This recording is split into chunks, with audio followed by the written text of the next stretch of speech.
इस बार बात छत्तीसगढ़ के उस लोकसभा सीट की जहां दोनों मुख्य पार्टी में महिलाओं के बीच मुकाबला है, यानी दीदी और भाभी के बीच, जिसके चलते यह Lok Sabha seat high profile seat बन चुकी है।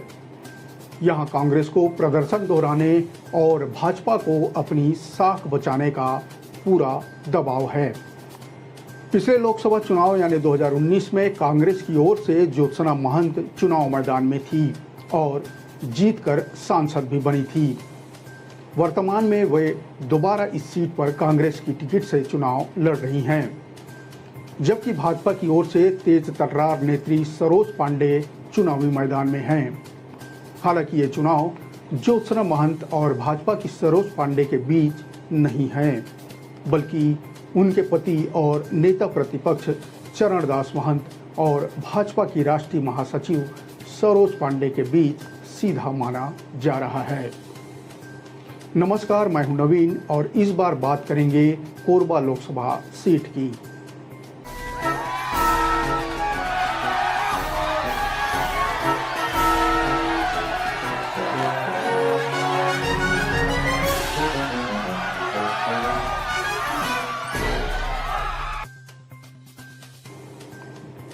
नए परिसीमन के साथ अस्तित्व में आया कोरबा लोकसभा क्षेत्र में पहला चुनाव सन 2009 में संपन्न हुआ। तब कांग्रेस से चरणदास महंत ने बीजेपी के करुणा शुक्ला को लगभग 20,737 मतों से पराजित किया था। 2009 के बाद 2014 में इस लोकसभा क्षेत्र से दूसरे लोकसभा चुनाव में कांग्रेस के चरणदास महंत को बीजेपी के डॉक्टर बंसीलाल महतो ने महज 4,265 मतों से शिकस्त दे दी थी। बात करें 2019 लोकसभा चुनाव की, तो इस चुनाव में डॉक्टर चरणदास महंत चुनाव नहीं लड़े। उनके जगह उनकी धर्मपत्नी यानी ज्योत्सना महंत पहली बार चुनाव मैदान में उतरी और जीत भी हासिल की। कोरबा लोकसभा से कांग्रेस ने एक बार फिर चरणदास महंत की पत्नी यानी ज्योत्सना महंत को ही अपना कैंडिडेट बनाया। 2019 में मोदी लहर थी, ऐसे में छत्तीसगढ़ में जिन दो सीटों पर कांग्रेस आई थी उनमें एक कोरबा थी और एक बस्तर। पार्टी ने मोदी लहर में भी जीत कर आने वाली ज्योत्सना महंत को इसलिए भी टिकट दिया है। हालांकि ये चुनाव ज्योत्सना महंत और भाजपा की सरोज पांडे के बीच नहीं माना जा रहा है, बल्कि उनके पति और नेता प्रतिपक्ष चरणदास महंत और भाजपा की राष्ट्रीय महासचिव सरोज पांडे के बीच माना जा रहा है। इस बात में कोई शक नहीं कि इस क्षेत्र में कांग्रेस के सबसे बड़े नेता चरणदास महंत ही हैं। पिछली सरकार में वे विधानसभा अध्यक्ष की भूमिका में थे और उससे पहले कहीं न कहीं मुख्यमंत्री की रेस में भी थे। उनकी राजनीति को लोग इस तरह से देखते हैं कि वे कहते कुछ नहीं और कर सब कुछ जाते हैं। भूपेश बघेल अगर केंद्र में जाते हैं तो सबसे ताकतवर नेता के रूप में चरणदास महंत ही कांग्रेस में यानी छत्तीसगढ़ राज्य में कांग्रेस की तरफ से होंगे। सरोज पांडे भाजपा की राष्ट्रीय उपाध्यक्ष भी है। ऐसे में यहाँ भाजपा को अपनी साख बचाने की चिंता है। कोरबा भाजपा के लिए हारी हुई सीट है, इसलिए यहाँ भाजपा कांग्रेस के शीर्ष नेताओं के बीच भी प्रतिस्पर्धा देखने को मिल रही है। भाजपा की ओर से सरोज पांडे तीसरी बार लोकसभा चुनाव मैदान में हैं। इससे पहले सरोज पांडे दुर्ग नगर निगम की महापौर, विधायक और सांसद भी रही है। भाजपा में जहां सरोज को सम्मान के साथ दीदी पुकारा जाता है, वहीं कांग्रेस के वरिष्ठ नेता व नेता प्रतिपक्ष डॉक्टर चरणदास महंत की धर्मपत्नी होने के नाते ज्योत्सना महंत को कांग्रेस के कुछ कार्यकर्ता सम्मान के रूप में उन्हें भाभी कहकर पुकारते हैं। कोरबा लोकसभा क्षेत्र में कुल 4 जिलों के 8 विधानसभा क्षेत्र आते हैं, जिनमें कोरिया, एमसीबी जिले में बैकुंठपुर, मनेन्द्रगढ़ और भरतपुर सोरहत विधानसभा क्षेत्र के अलावा पेंड्रा जिले के मरवाही विधानसभा, जबकि कोरबा जिले के पाली, तानाखार, कटघोरा, रामपुर और कोरबा विधानसभा क्षेत्र शामिल हैं। कोरबा में 3 चुनाव व वर्तमान में जो चौथा चुनाव में बीजेपी हर बार प्रत्याशी बदलती रही है। पहले चुनाव में करुणा शुक्ला को मौका मिला, दूसरे चुनाव में बंसीलाल महतो को मौका दिया जो जीतकर भाजपा की झोली में ये सीट रखे थे। तीसरे चुनाव में फिर महतो को हटाकर ज्योतिनंद दुबे को मौका दिया गया और अब की बात करें यानी 2024 की बात करें तो चौथे चुनाव में सरोज पांडे को भाजपा ने अपना उम्मीदवार बनाया है। वहीं कांग्रेस की बात करें तो कांग्रेस लगातार महंत परिवार पर विश्वास कायम रखे हुए है। पहले 2 चुनाव में डॉक्टर चरणदास महंत लड़े और अब लगातार 2 चुनाव में उनकी पत्नी यानी ज्योत्सना महंत चुनाव मैदान में लड़ रही है। बता दें कि 2019 में चुनाव में ज्योत्सना महंत का मुकाबला करने वाले बीजेपी के ज्योतिनंद दुबे को चुनाव मैदान में भाजपा ने उतारा था, लेकिन एक बार फिर इस लोकसभा से कांग्रेस की जीत हुई थी और ज्योत्सना चरणदास महंत ने बीजेपी के ज्योतिनंद दुबे को 26,249 मतों से हरा दिया था। कोरबा लोकसभा सीट पर गोंडवाना गणतंत्र पार्टी को भी दरकिनार कभी नहीं किया जा सकता। गोंडवाना गणतंत्र पार्टी के वोटों से ही कोरबा सीट पर हार जीत का समीकरण बदलता रहा है। जब जब गोंडवाना गणतंत्र पार्टी को कम वोट मिले, कांग्रेस को निश्चित रूप से फायदा हुआ है। एक चुनाव में जब गोंडवाना गणतंत्र पार्टी को 50,000 से ज़्यादा वोट मिले तो कांग्रेस को हार का सामना करना पड़ा था। 2 चुनाव में 40,000 से कम वोट गोंडवाना गणतंत्र पार्टी को मिले थे। इस चुनाव में कांग्रेस को जीत मिली थी। इसी तरह 2014 के चुनाव में गोंडवाना गणतंत्र पार्टी के बढ़े मतों की संख्या के कारण लगातार जीत हासिल करने में नाकाम हो गई थी। इस चुनाव में कांग्रेस ने मौजूदा सांसद डॉक्टर चरणदास महंत को रिपीट किया था, जबकि बीजेपी ने डॉक्टर बंसीलाल महतो को टिकट दी थी। डॉक्टर बंसीलाल महतो को 4,49,002 और डॉक्टर चरणदास महंत को 4,34,737 वोट मिले थे।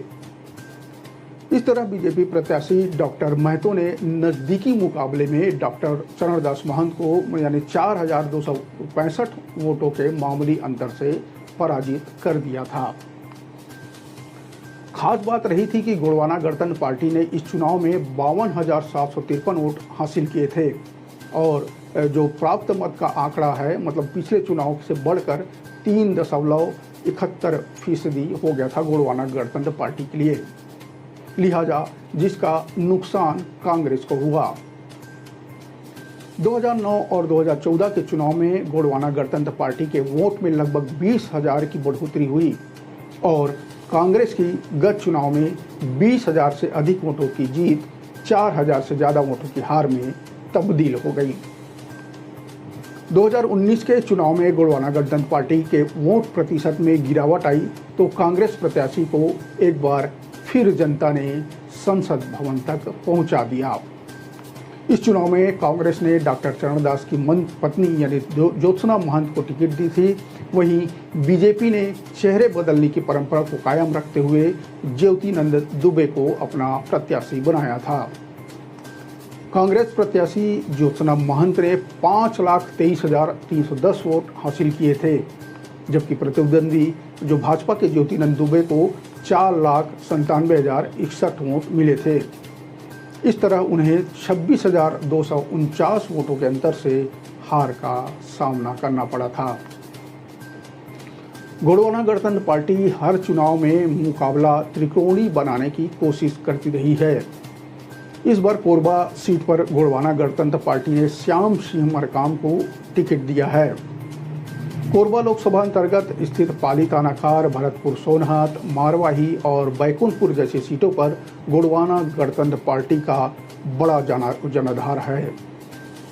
बात करें हाल ही में संपन्न हुए विधानसभा चुनाव में तो गोंडवाना गणतंत्र पार्टी के उम्मीदवारों ने लोकसभा अंतर्गत स्थित विधानसभा सीटों पर लगभग 1.5 लाख से अधिक मत प्राप्त किए थे।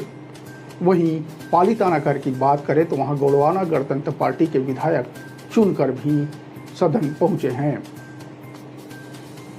चुनावी रणनीति में जहां अलग अलग तथ्य जीत व हार के लिए निर्णायक होता है, वहीं निर्दलीय व क्षेत्रीय पार्टी के अलावा अन्य दलों का असर भी आदिवासी मतदाताओं को प्रभावित करने के लिए प्रभावी रहता है।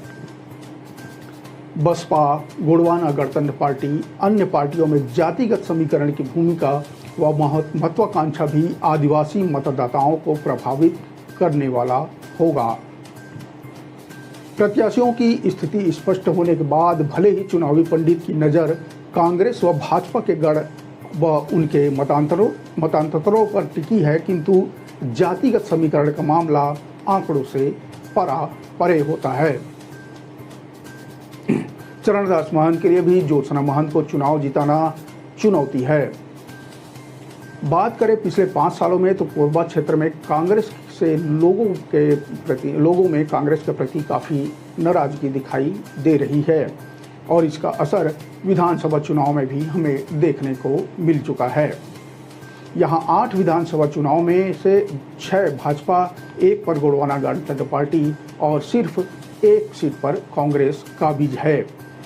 सिर्फ रामपुर की सीट कांग्रेस के पास है, यानी साफ माना जा सकता है कि जनता इलाके में कांग्रेस के काम से नाराज दिख रही है।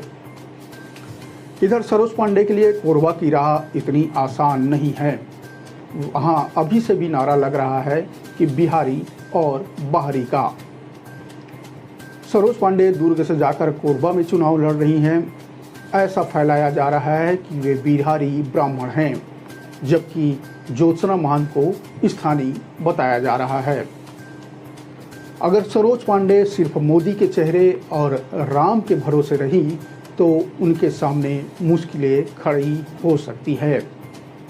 उन्हें बिहारी और बाहरी का काट सोचकर मैदान में अपना दांव खेलना होगा। कांग्रेस के लोग सामाजिक बैठकों में इस बात का प्रचार भी कर रहे हैं। वैसे दूसरा पक्ष यह भी सामने आ रहा है कि सरोज पांडे को कोरबा में बहुतायत उत्तर भारतीय लोगों के वोटों को ध्यान में रखकर भी मैदान में उतारा गया है।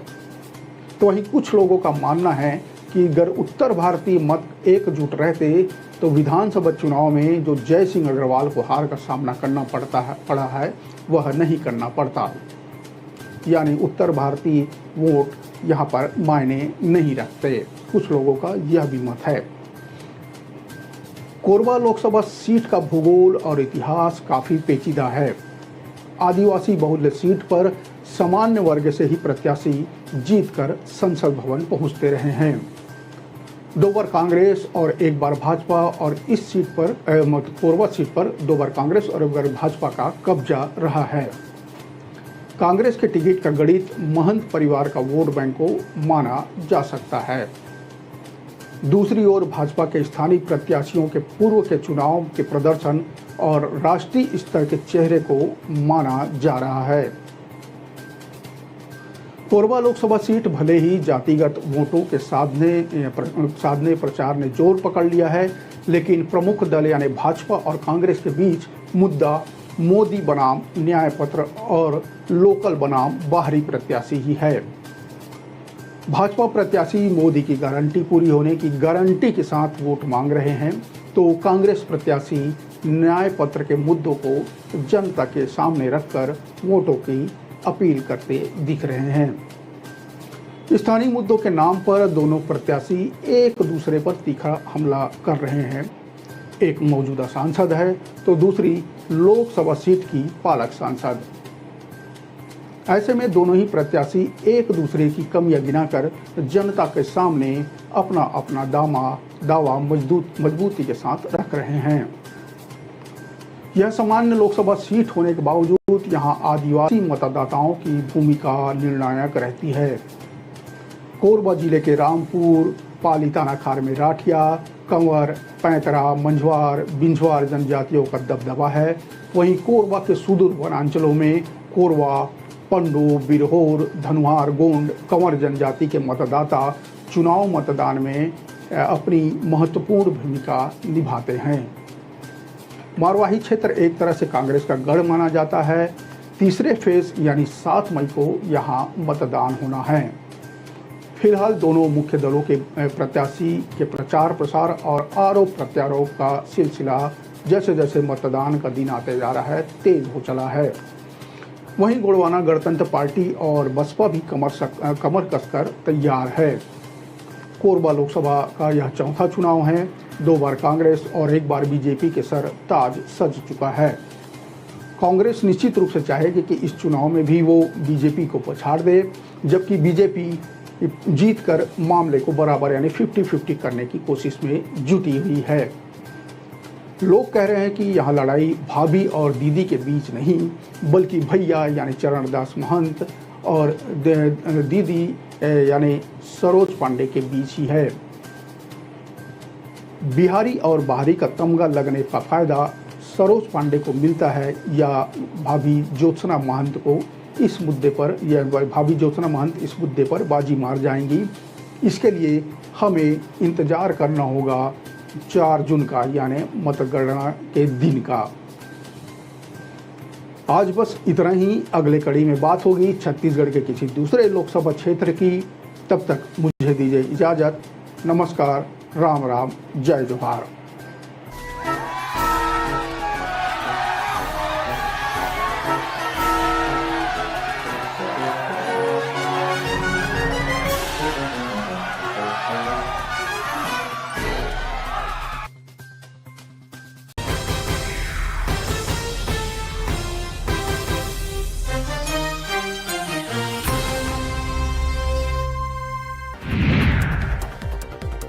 रायपुर के कांग्रेस भवन में प्रदेश कांग्रेस अध्यक्ष दीपक बैज ने बारी बारी से राधिका खेड़ा और सुशील आनंद शुक्ला से 3 घंटे से ज्यादा देर तक चर्चा की। बैज बोले, दोनों पक्षों से बात की गई है, मैसेज दिल्ली भेजा जाएगा। अभी किसकी गलती है ये कहना ठीक नहीं है, ये AICC तय करेगा। कार्यालय में कांग्रेस प्रवक्ता नितिन भंसाली, सुरेंद्र वर्मा, मीडिया पैनलिस्ट परवेज आलम, दीपक पांडे से भी बातचीत की गई।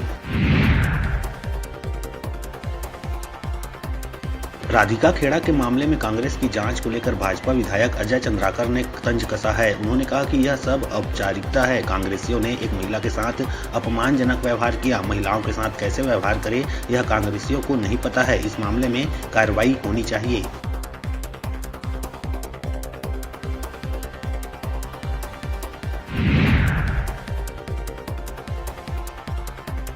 भाजपा विधायक अजय चंद्राकर के स्क्रिप्टेड नेता कहे जाने पर प्रदेश कांग्रेस अध्यक्ष दीपक बैज ने पलटवार किया है। उन्होंने कहा कि अजय चंद्राकर के बयानों को कोई गंभीरता से नहीं लेता। भाजपा के बयानों से देश में किसी को फायदा नहीं दिख रहा है। तीसरे चरण को संपन्न होने दीजिए। प्रधानमंत्री अपनी सभा में घड़ियाली आंसू बहाना शुरू कर देंगे, क्योंकि भाजपा के पास यही बचा है।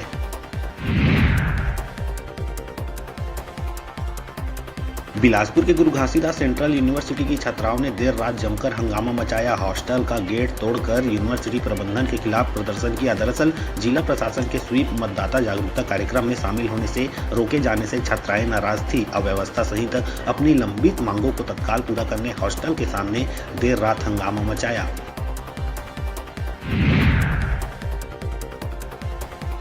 गरियाबंद के राजिम थाना क्षेत्र में बांधा अवैध खदान में यूट्यूबर की पिटाई के बाद अब रेत के अवैध माइनिंग को लेकर ग्रामीण आपस में भिड़ गए। हथखोज खदान से अवैध परिवहन को रोकने गए ग्रामीणों में आपस में झड़प हुई है, जिसका वीडियो तेजी से वायरल हो रहा है। वीडियो में दिख रहा है कि कुछ लोग हाईवा को रोकते दिख रहे हैं। इसी बीच खदान का समर्थन करने वाले कुछ ग्रामीणों में मारपीट हो रही है।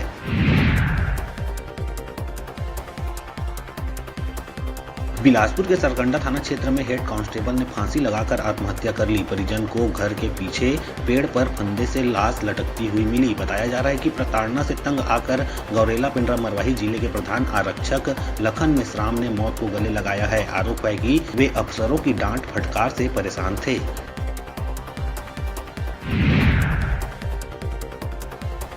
कोरबा जिले के सर्वमंगला चौकी क्षेत्र के सर्वमंगला फाटक पार करते समय कोयला लोडेड ट्रेलर नहर की रेलिंग तोड़ते हुए 20 फीट नीचे पानी के तेज बहाव में गिर गया। ट्रेलर ड्राइवर किसी तरह से तैरते हुए बाहर निकला और अपनी जान बचाई। सामने अचानक से बाइक सवार आ गया था। उसे बचाने के चक्कर में ट्रेलर अनियंत्रित हो गया और रेलिंग को तोड़ते हुए नहर में 20 फीट नीचे जा गिरा।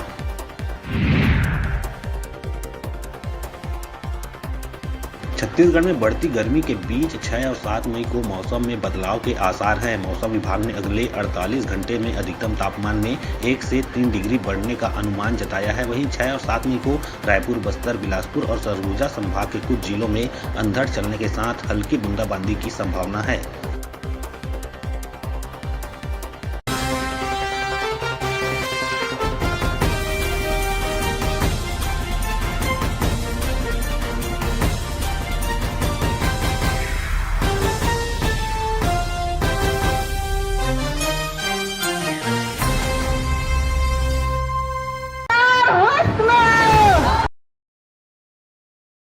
खबर के उस सबको पहलू जेखर से तय उठे आप मन के दिन हमारे छत्तीसगढ़ के तीज त्योहार है, चाहे हरेली हो तीजा। प्रदेश के हर वो खबर जेखर से जुड़े है आप मन के भावना।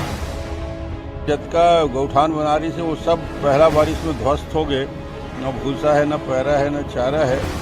हर वो खबर जेखर से जुड़े है आप मन के उम्मीद। में अगर काम अच्छा नहीं हो रहा है तो मैं शायद पीछे रहूं, मैं उस विभाग में ना रहूं तो बेहतर काम हो। खबर के वो जम्मो सच जेखर से जुड़े है आप मन के एहसास। तो पहले अपने आप को तो अपने घर को तो संभाल लो। जब किसान बैठे हैं तो उनसे मिलने की, उनसे बात करने की फुर्सत नहीं है। चुनी हुई सरकारों को हटाने के लिए षड्यंत्र रची जा रही है। खबर के आगाज ले अंजाम तक के सफर। मुझे लगता है भाजपा का नैतिक अधिकार नहीं है। क्या भाजपा राम केवल भाजपा के ही है? देखो खबर 36 आपके अपन चैनल न्यूज 36 में।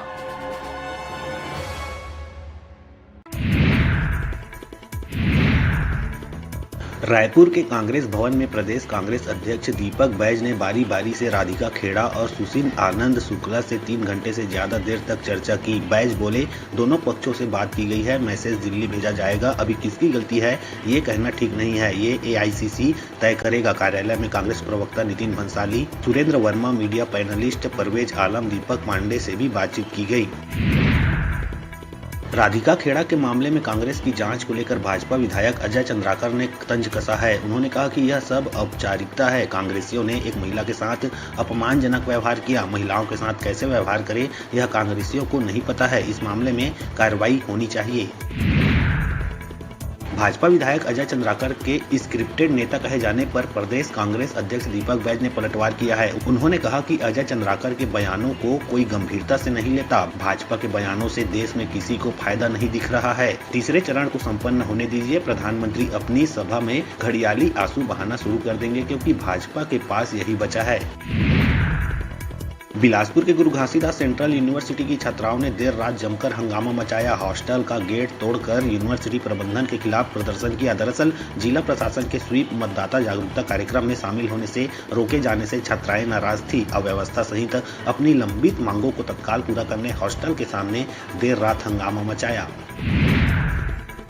गरियाबंद के राजिम थाना क्षेत्र में बांधा अवैध खदान में यूट्यूबर की पिटाई के बाद अब रेत के अवैध माइनिंग को लेकर ग्रामीण आपस में भिड़ गए। हथखोज खदान से अवैध परिवहन को रोकने गए ग्रामीणों में आपस में झड़प हुई है, जिसका वीडियो तेजी से वायरल हो रहा है। वीडियो में दिख रहा है कि कुछ लोग हाईवा को रोकते दिख रहे हैं। इसी बीच खदान का समर्थन करने वाले कुछ ग्रामीणों में मारपीट हो रही है।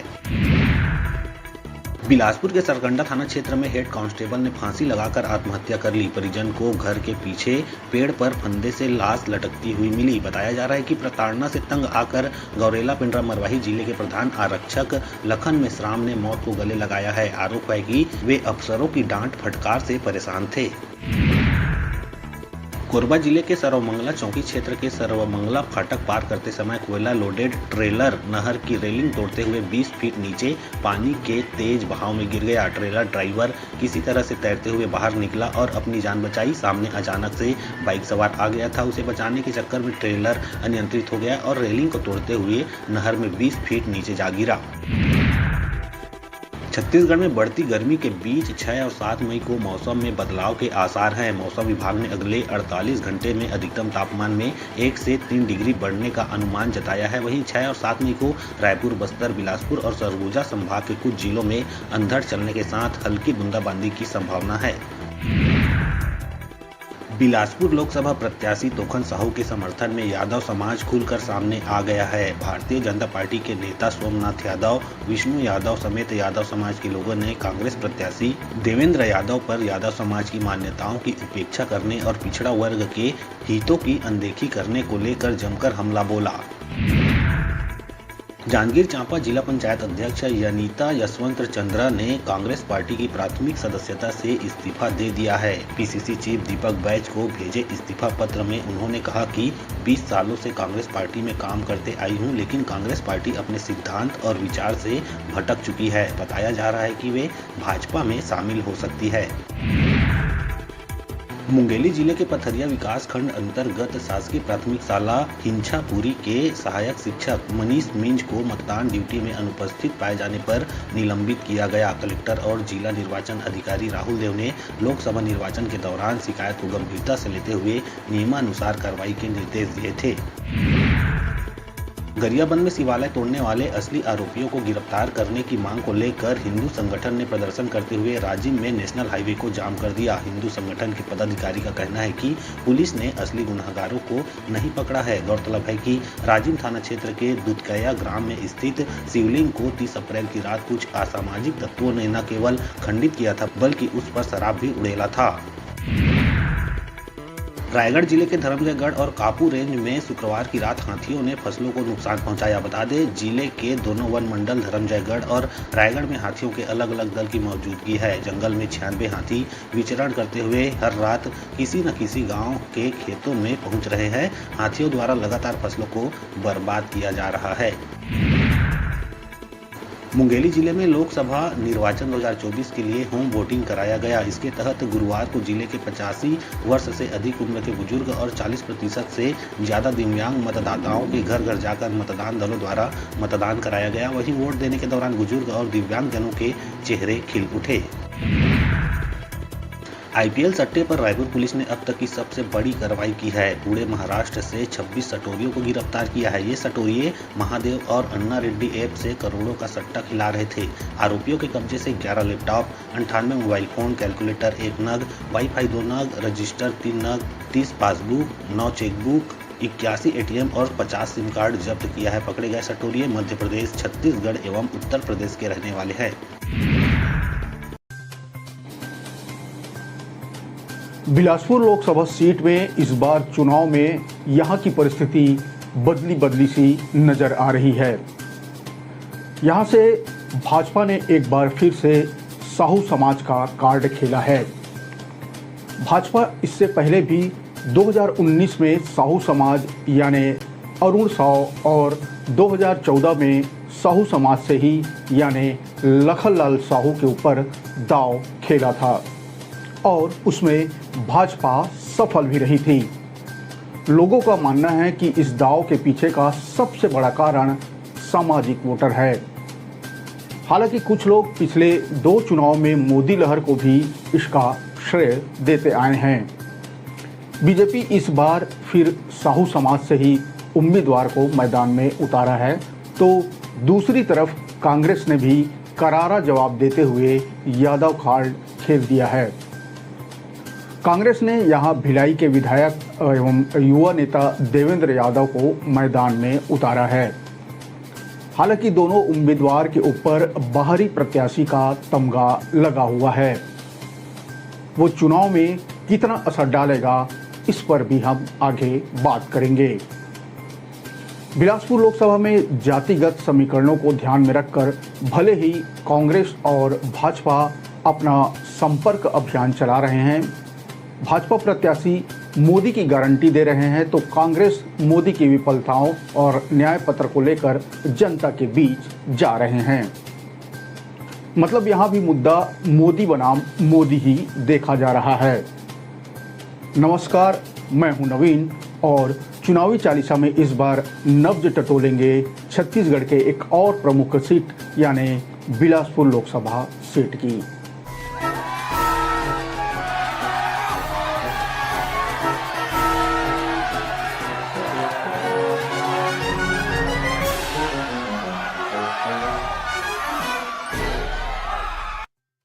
बिलासपुर लोकसभा सीट पर नजर डालें तो 2024 में तकरीबन 20 लाख वोटर यहां पर हैं। विभिन्न राजनीतिक दलों के अपने स्तर पर जो जातिगत आंकड़े प्रस्तुत किए गए हैं, अगर उसे माने तो इस लोकसभा सीट में आदिवासी वोटरों की संख्या सबसे ज़्यादा है। 2,65,000 के आंकड़े के साथ ही आदिवासी वोटर पहले नंबर पर हैं। इसके बाद 2 लाख तकरीबन 2,25,000 साहू समाज के वोटरों की संख्या बिलासपुर लोकसभा सीट पे है। वहीं 1,65,000 वोटरों के साथ यादव वोटर यहां तीसरे नंबर पर और कुर्मी समाज के वोटरों की संख्या 1,35,000 के आसपास है। इसके साथ ही साथ मरार समाज, पटेल, ब्राह्मण, सूर्यवंशी, सतनामी और अन्य वोटरों की संख्या है। हालांकि यहाँ समाजों के बीच यह खींचातान बने ही रहता है कि उनके समाज से ही इस लोकसभा क्षेत्र में सबसे ज़्यादा वोटर्स आते हैं। फिलहाल बिलासपुर लोकसभा सीट ओबीसी बाहुल्य सीट है, इसलिए भाजपा और कांग्रेस की नज़र ओबीसी वोटरों पर टिकी रहेगी। बात करते हैं बिलासपुर की, तो बिलासपुर लोकसभा से लगातार तीसरी बार प्रत्याशी का चेहरा भाजपा ने बदला है, लेकिन सामाजिक ताना बाना वही पुराना देखा जा रहा है। अब बात करें 2014 चुनाव की या 2019 या अब की यानी 2024 की, तो बीजेपी ने साहू समाज पर ही भरोसा जताया है और पिछले 2 चुनाव में भी यह भरोसा 16 आने बीजेपी के लिए सच साबित हुआ। दोनों ही प्रत्याशी यानी लखन लाल साहू और अरुण साहू ने अच्छे खासे वोट से ये सीट जीती थी, यहाँ फतह हासिल की थी। लेकिन बावजूद इसके इनमें से रिपीट किसी को भाजपा ने नहीं किया। हालांकि अरुण साहू छत्तीसगढ़ बीजेपी की कमान संभालने के बाद विधानसभा में कांग्रेस को पटखनी देने में सफल रहे। वे इस विधानसभा चुनाव में तोखन साहू, जो फिलहाल बिलासपुर से लोकसभा सीट के उम्मीदवार हैं, उनकी चित परिचित सीट यानी लोरवी से चुनाव लड़े और जीत हासिल कर फिलहाल छत्तीसगढ़ में डिप्टी सीएम के पद पर काबिज हैं। कहा यह भी जा रहा है कि अरुण साहू ने विधानसभा में उनकी सीट उनसे ले ली थी, लिहाजा पूरा जोर लगाकर वे इसका एहसान चुकाते हुए आला कमान से बिलासपुर के लिए तोखन साहू का टिकट ले ही आए। हालांकि विधानसभा चुनाव में बीजेपी के शानदार जीत के बाद बिलासपुर के कद्दावर नेता यानी पूर्व मंत्री अमर अग्रवाल को साय मंत्रिमंडल में जगह नहीं मिलने पर यह कयास लगाए जा रहे थे कि उन्हें लोकसभा में बिलासपुर से टिकट दी जा सकती है।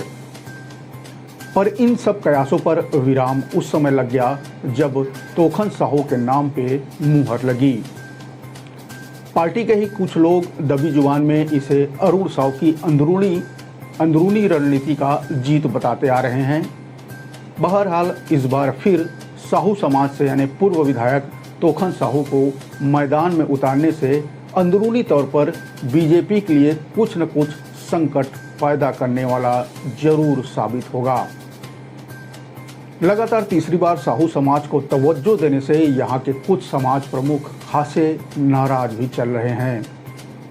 खासकर सबसे ज़्यादा वोटरों यानी चौथे पायदान पर काबिज कुर्मी समाज के बीच जो बातें निकल कर सामने आ रही है वह बीजेपी के फेवर में कतई नहीं दिखती। हालांकि कहीं न कहीं बीजेपी से नाराज कुर्मी समाज ने यह पत्ता अभी तक नहीं खोला है कि इस चुनाव में वह किसे वोट करेंगे।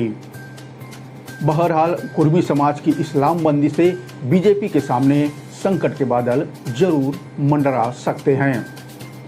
अब देखना यह है कि बीजेपी कुर्मी समाज को कितना समझा और संतुष्ट कर पाती है। दूसरी तरफ बात करें तो यादव वोटरों को साधने के लिए कांग्रेस ने भिलाई के युवा विधायक देवेंद्र यादव को यहां से मैदान में उतारा है। देवेंद्र यादव का नाम फाइनल होने पर कांग्रेस के ही लोग इसे कुछ दिनों तक पचा नहीं पा रहे थे। बाहरी प्रत्याशी बताकर कांग्रेस के कई नेता इसका खुलकर विरोध में भी उतर आए थे। कुछ कांग्रेसी तो जो बिलासपुर कांग्रेस भवन के बाहर विरोध में आमरण अनशन में भी बैठ गए थे। देवेंद्र यादव का नाम फाइनल होने से पहले एक और नाम बिलासपुर लोकसभा के लिए कांग्रेस की तरफ से जोरों शोरों से चल रहा था। वह नाम था विष्णु यादव का। लगभग बिलासपुर के कांग्रेसी भी इस नाम पर अंतिम मुहर लगने की उम्मीद जता चुके थे, पर दिल्ली से आई लिस्ट में देवेंद्र यादव का नाम देख पैरों तले जमीन खिसक गई, जिसके बाद खुद विष्णु यादव इसे लेकर जोर शोर से विरोध में उतर आए, पर उनकी सुनवाई कहीं नहीं हुई और वे दुखी मन से ही सही कांग्रेस को कोसते हुए बीजेपी में शामिल हो गए। बिलासपुर के खुन्नस खाए कांग्रेसियों और कोयला घोटाले की आंच देवेंद्र यादव को कितना झुलसा पाती है, यह भी देखने वाली बात है। बिलासपुर सीट पर लोकसभा चुनाव को देखते हुए भाजपा के लिए कोटा और मस्तूरी विधानसभा टेढ़ी खीर साबित हो सकती है। दोनों विधानसभा में कांग्रेस के विधायक हैं, जिसमें कोटा आदिवासी बहुल विधानसभा है और दूसरा मस्तूरी एससी बहुल क्षेत्र है। इन दोनों विधानसभाओं में दोनों जाति के मतदाता अधिक संख्या में हैं। इस समय यही दो जाति है जो भाजपा के लिए सबसे बड़ी मुसीबत खड़ी कर सकती है। ऐसा माना जा रहा है कि जितने वोट विधानसभा चुनाव में कांग्रेस को मिले हैं, उतने वोट लोकसभा में मिलेंगे तो भाजपा के बराबरी पर कांग्रेस आ जाएगा। लेकिन ये दोनों विधानसभा के वोट कांग्रेस के पक्ष में आए तो कांग्रेस जीत भी सकती है। देखा जाए तो बाकी विधानसभा में कांग्रेस का वोट प्रतिशत खराब नहीं था, लेकिन इन दो विधानसभाओं में भाजपा को काफ़ी नुकसान हुआ है। यदि ऐसा हुआ तो भाजपा के लिए बिलासपुर सीट जीतना आसान कतई नहीं होने वाला है। बिलासपुर लोकसभा सीट पिछले 26 सालों से भाजपा के पाले में ही आता रहा है, लेकिन इस बार चुनावी गणित और लोकसभा क्षेत्र के बाहर के उम्मीदवार के आने पर अब दोनों ही पार्टी के बीच कांटे की टक्कर मानी जा रही है। वैसे तो इस सीट पर दोनों ही उम्मीदवार पिछड़े वर्ग के हैं, लेकिन साहू और यादव समाज से मिले दोनों उम्मीदवार को जीत और हार पर संशय बना हुआ है। बिलासपुर लोकसभा में 8 विधानसभा आते हैं, जिनमें फिलहाल 6 पर भाजपा तो 2 पर कांग्रेस काबिज है।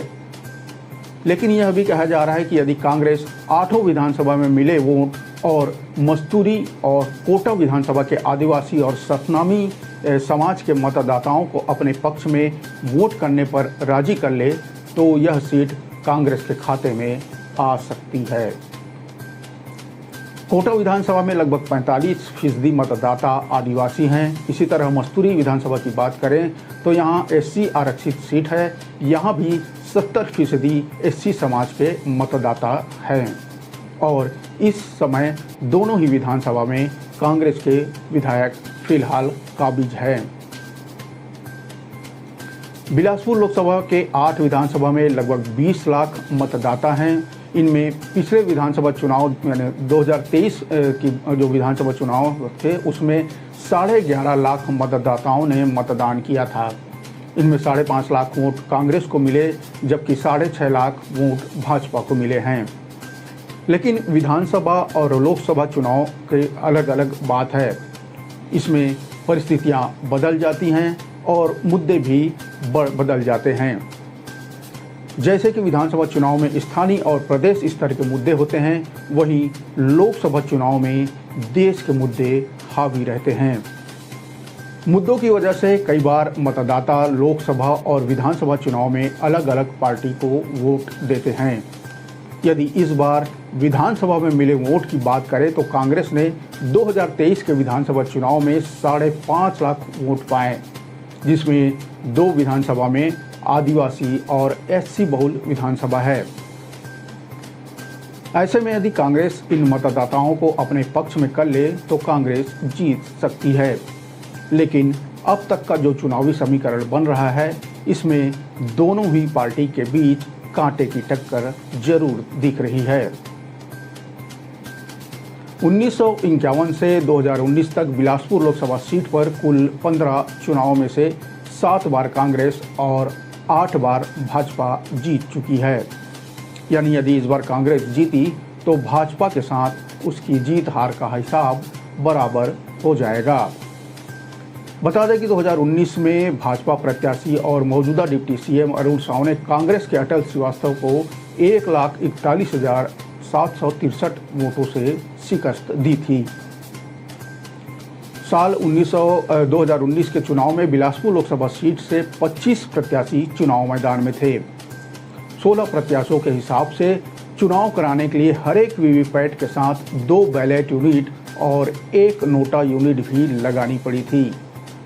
इस बार 37 प्रत्याशी बिलासपुर लोकसभा चुनाव के मैदान में हैं, इसलिए 3 बैलेट यूनिट लगानी पड़ेगी। इस तरह पोलिंग पार्टियों को थैले का बोझ और बढ़ाने वाला होगा। बैलेट यूनिट की संख्या बढ़ाने के साथ ही कमीशनिंग और रैंडमाइजेशन का काम भी बढ़ जाएगा। भले ही इस बार 37 प्रत्याशी मैदान में हैं, लेकिन बिलासपुर लोकसभा में मुख्य मुकाबला अभी भी भाजपा और कांग्रेस यानी तोखन साहू और देवेंद्र यादव के बीच ही माना जा रहा है। ओबीसी बहुल्य क्षेत्र होने के कारण जातिगत समीकरणों को दोनों मुख्य पार्टियों ने बखूबी सेट कर लिया है। पर यहां साहू यादवों के बीच इस बार कुर्मी समाज के वोटरों की दशा और दिशा भी इस सीट पे निर्णायक भूमिका निभाएगी। भाजपा की पारंपरिक सीट माने जाने वाली इस बिलासपुर लोकसभा में इस बार कांग्रेस भेद लगा पाती है या नहीं, इसके लिए हमें इंतजार करना होगा 4 जून का। लोकतंत्र के इस महापर्व में आपका और आपके परिवार के हर मतदाताओं का एक एक मत बहुत कीमती है। मतदान के दिन घर से बाहर निकलिए और इस महापर्व में जरूर हिस्सा लीजिए, वोट जरूर कीजिए। आज बस इतना ही, मुझे दीजिए इजाज़त। अगले अंक में चलेंगे छत्तीसगढ़ के किसी नए लोकसभा का नब्ज टटोलने। राम राम, जय जोहार।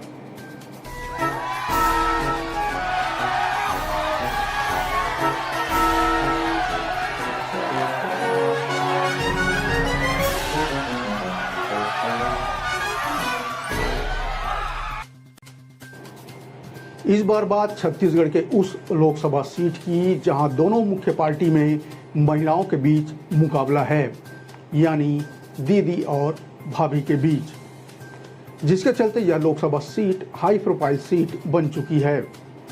यहां कांग्रेस को प्रदर्शन दोहराने और भाजपा को अपनी साख बचाने का पूरा दबाव है। पिछले लोकसभा चुनाव यानी 2019 में कांग्रेस की ओर से ज्योत्सना महंत चुनाव मैदान में थी और जीतकर सांसद भी बनी थी। वर्तमान में वे दोबारा इस सीट पर कांग्रेस की टिकट से चुनाव लड़ रही हैं, जबकि भाजपा की ओर से तेज तर्रार नेत्री सरोज पांडे चुनावी मैदान में हैं। हालांकि ये चुनाव ज्योत्सना महंत और भाजपा की सरोज पांडे के बीच नहीं है, बल्कि उनके पति और नेता प्रतिपक्ष चरणदास महंत और भाजपा की राष्ट्रीय महासचिव सरोज पांडे के बीच सीधा माना जा रहा है। नमस्कार, मैं हूं नवीन और इस बार बात करेंगे कोरबा लोकसभा सीट की।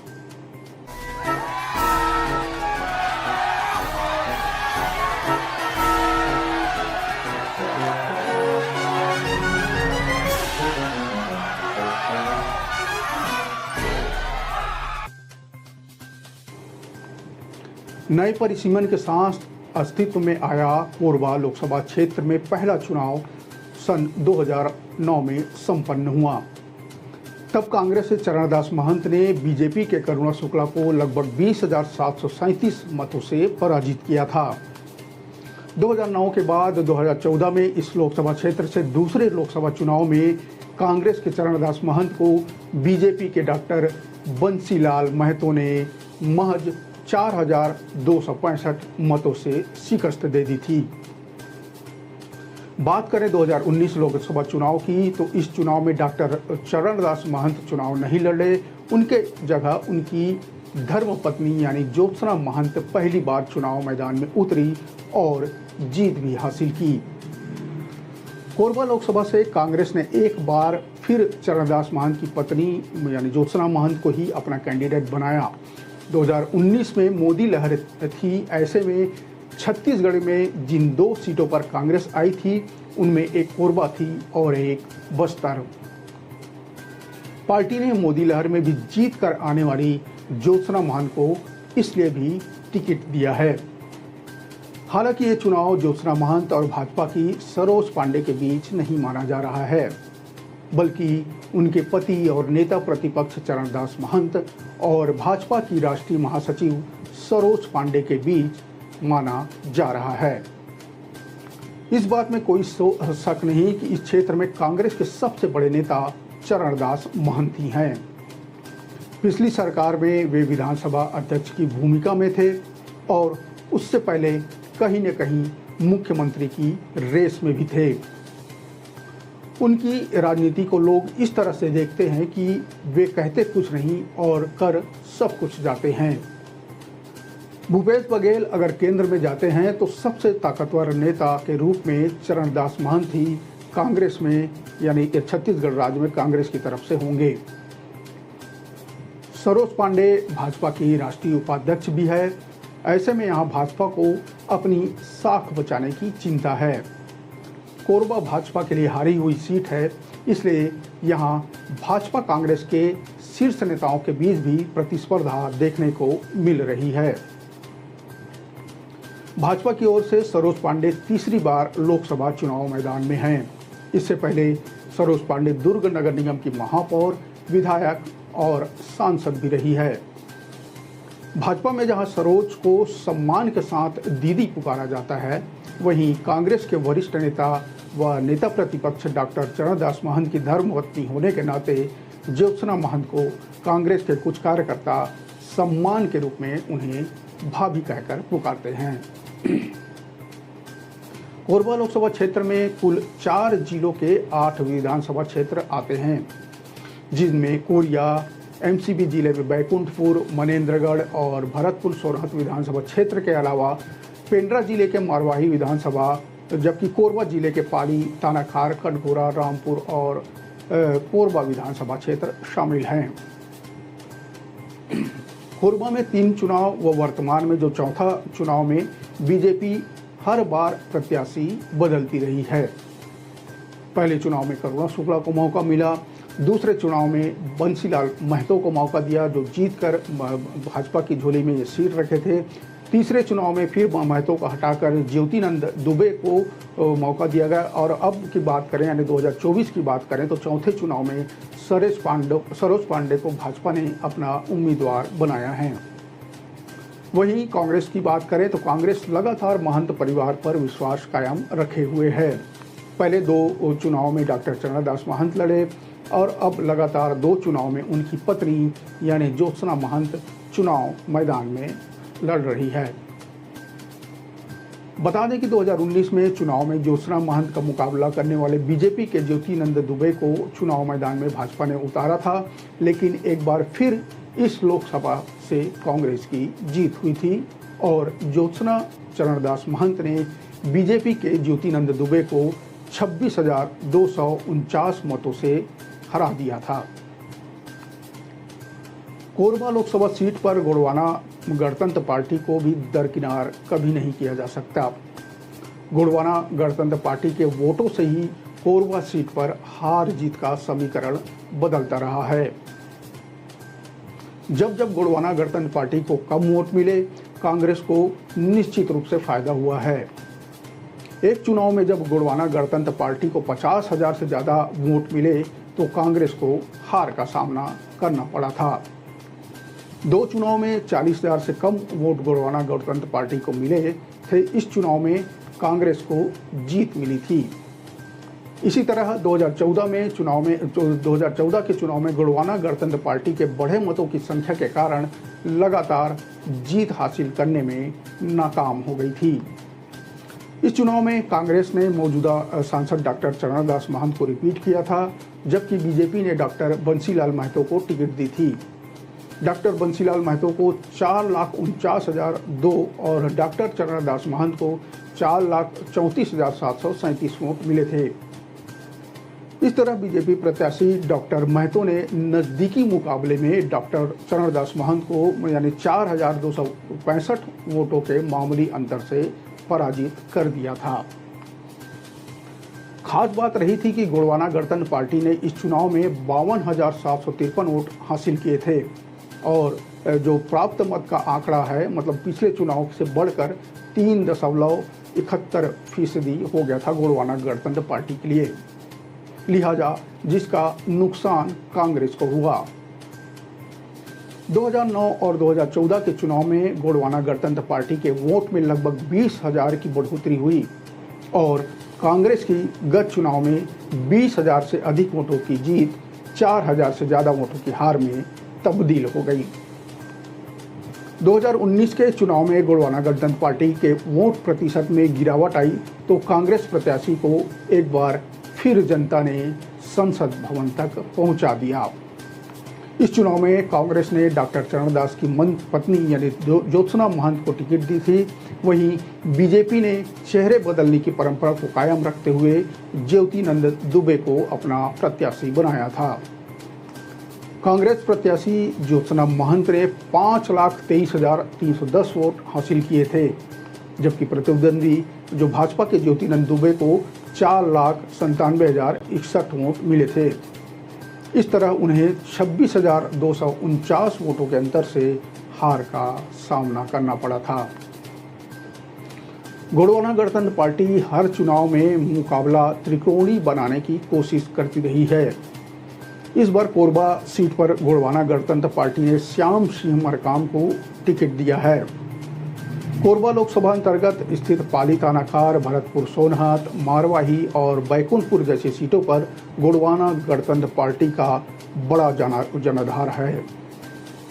बात करें हाल ही में संपन्न हुए विधानसभा चुनाव में तो गोंडवाना गणतंत्र पार्टी के उम्मीदवारों ने लोकसभा अंतर्गत स्थित विधानसभा सीटों पर लगभग 1.5 लाख से अधिक मत प्राप्त किए थे।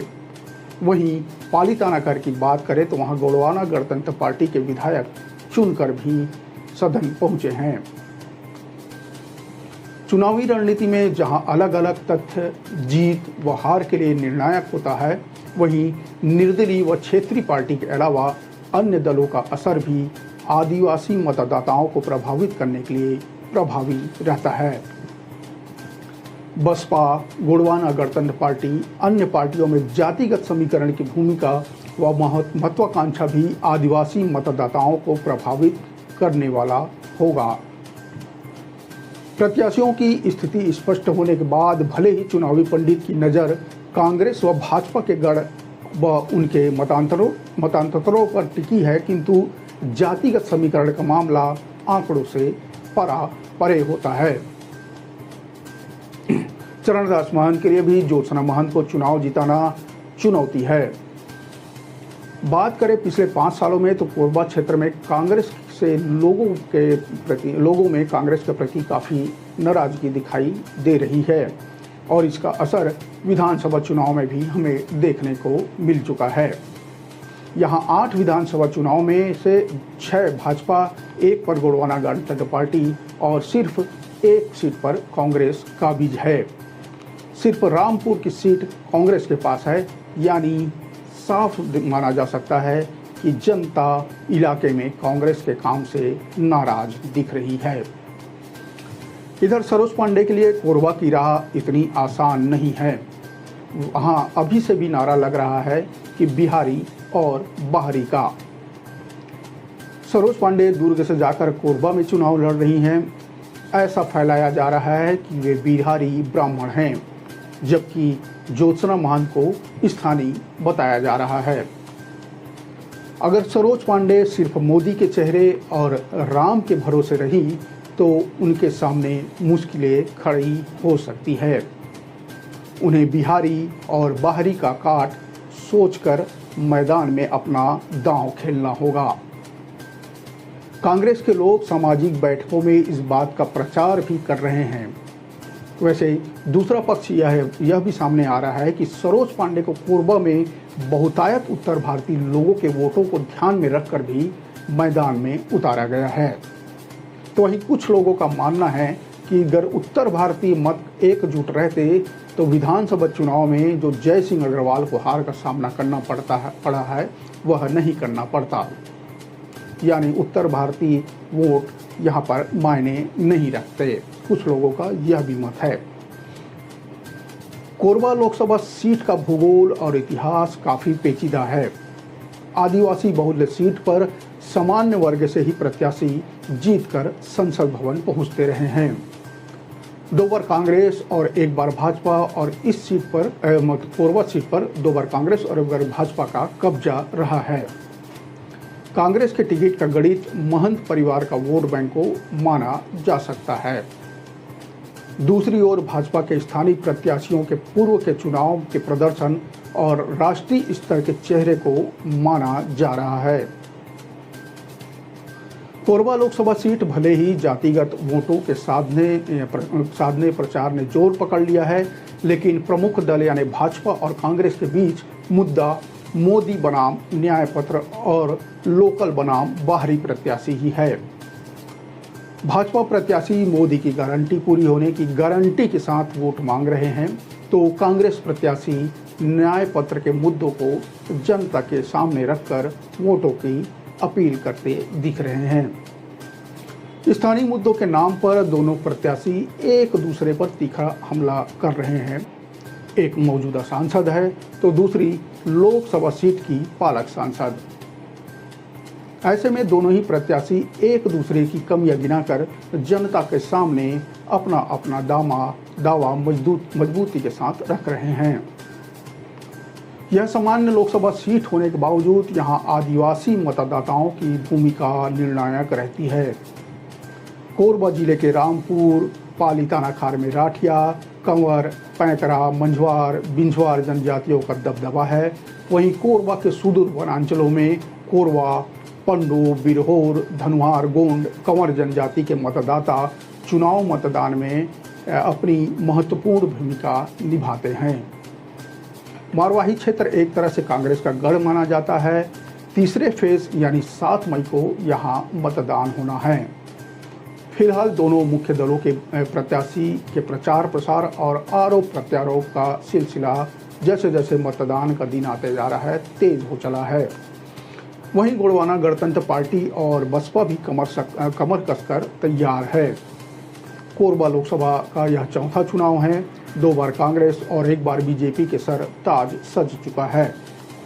कांग्रेस निश्चित रूप से चाहेगी कि इस चुनाव में भी वो बीजेपी को पछाड़ दे, जबकि बीजेपी जीतकर मामले को बराबर यानी 50-50 करने की कोशिश में जुटी हुई है। लोग कह रहे हैं कि यह लड़ाई भाभी और दीदी के बीच नहीं, बल्कि भैया यानी चरणदास महंत और दीदी यानी सरोज पांडे के बीच ही है। बिहारी और बाहरी का तमगा लगने का फायदा सरोज पांडे को मिलता है या भाभी ज्योत्सना महंत को इस मुद्दे पर इस मुद्दे पर बाजी मार जाएंगी। इसके लिए हमें इंतजार करना होगा 4 जून का यानी मतगणना के दिन का। आज बस इतना ही। अगले कड़ी में बात होगी छत्तीसगढ़ के किसी दूसरे लोकसभा क्षेत्र की। तब तक मुझे दीजिए इजाजत। नमस्कार, राम राम, जय जोहार।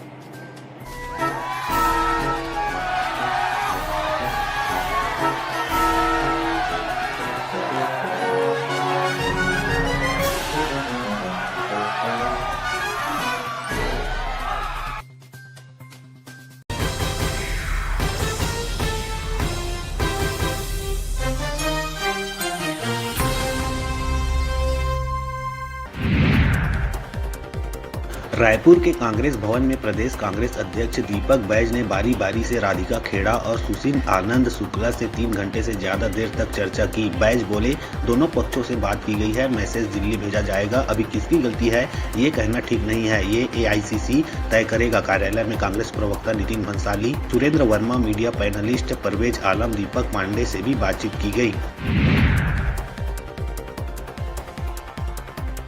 राधिका खेड़ा के मामले में कांग्रेस की जांच को लेकर भाजपा विधायक अजय चंद्राकर ने तंज कसा है। उन्होंने कहा कि यह सब औपचारिकता है। कांग्रेसियों ने एक महिला के साथ अपमानजनक व्यवहार किया। महिलाओं के साथ कैसे व्यवहार करें यह कांग्रेसियों को नहीं पता है। इस मामले में कार्रवाई होनी चाहिए।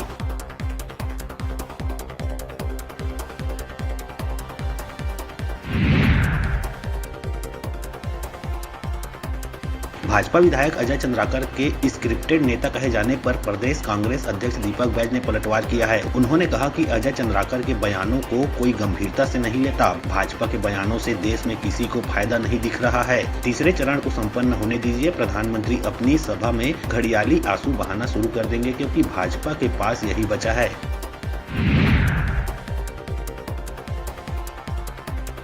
बिलासपुर के गुरु घासीदास सेंट्रल यूनिवर्सिटी की छात्राओं ने देर रात जमकर हंगामा मचाया। हॉस्टल का गेट तोड़कर यूनिवर्सिटी प्रबंधन के खिलाफ प्रदर्शन किया। दरअसल जिला प्रशासन के स्वीप मतदाता जागरूकता कार्यक्रम में शामिल होने से रोके जाने से छात्राएं नाराज थी। अव्यवस्था सहित अपनी लंबित मांगों को तत्काल पूरा करने हॉस्टल के सामने देर रात हंगामा मचाया।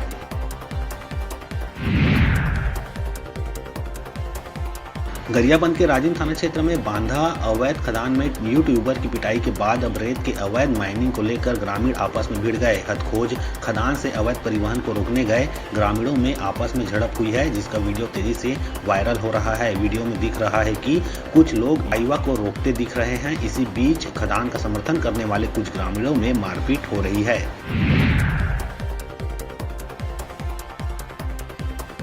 बिलासपुर के सरकंडा थाना क्षेत्र में हेड कांस्टेबल ने फांसी लगाकर आत्महत्या कर ली। परिजन को घर के पीछे पेड़ पर फंदे से लाश लटकती हुई मिली। बताया जा रहा है कि प्रताड़ना से तंग आकर गौरेला पिंडरा मरवाही जिले के प्रधान आरक्षक लखन मेश्राम ने मौत को गले लगाया है। आरोप है कि वे अफसरों की डांट फटकार से परेशान थे।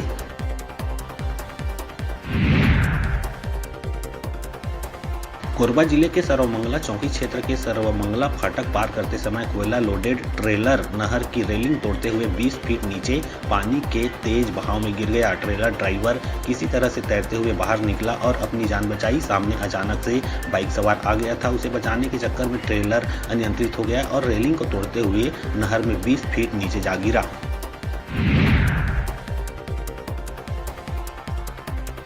छत्तीसगढ़ में बढ़ती गर्मी के बीच 6 और 7 मई को मौसम में बदलाव के आसार हैं। मौसम विभाग ने अगले 48 घंटे में अधिकतम तापमान में 1 से 3 डिग्री बढ़ने का अनुमान जताया है। वहीं 6 और 7 मई को रायपुर, बस्तर, बिलासपुर और सरगुजा संभाग के कुछ जिलों में अंधड़ चलने के साथ हल्की बूंदाबांदी की संभावना है।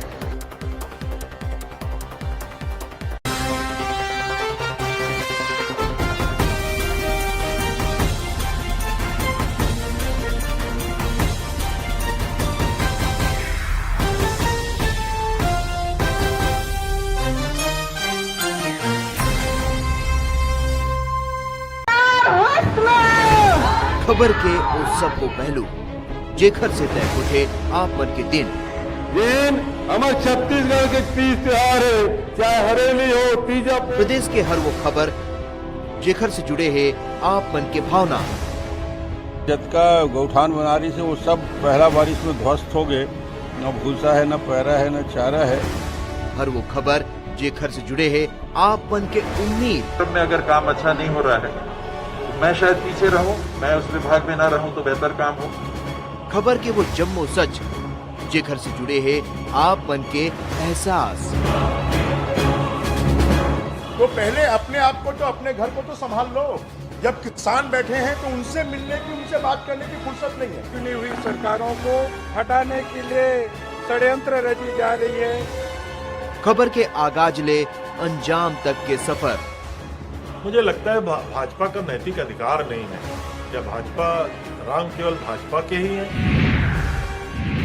देखो खबर 36 आपके अपन चैनल न्यूज 36 में।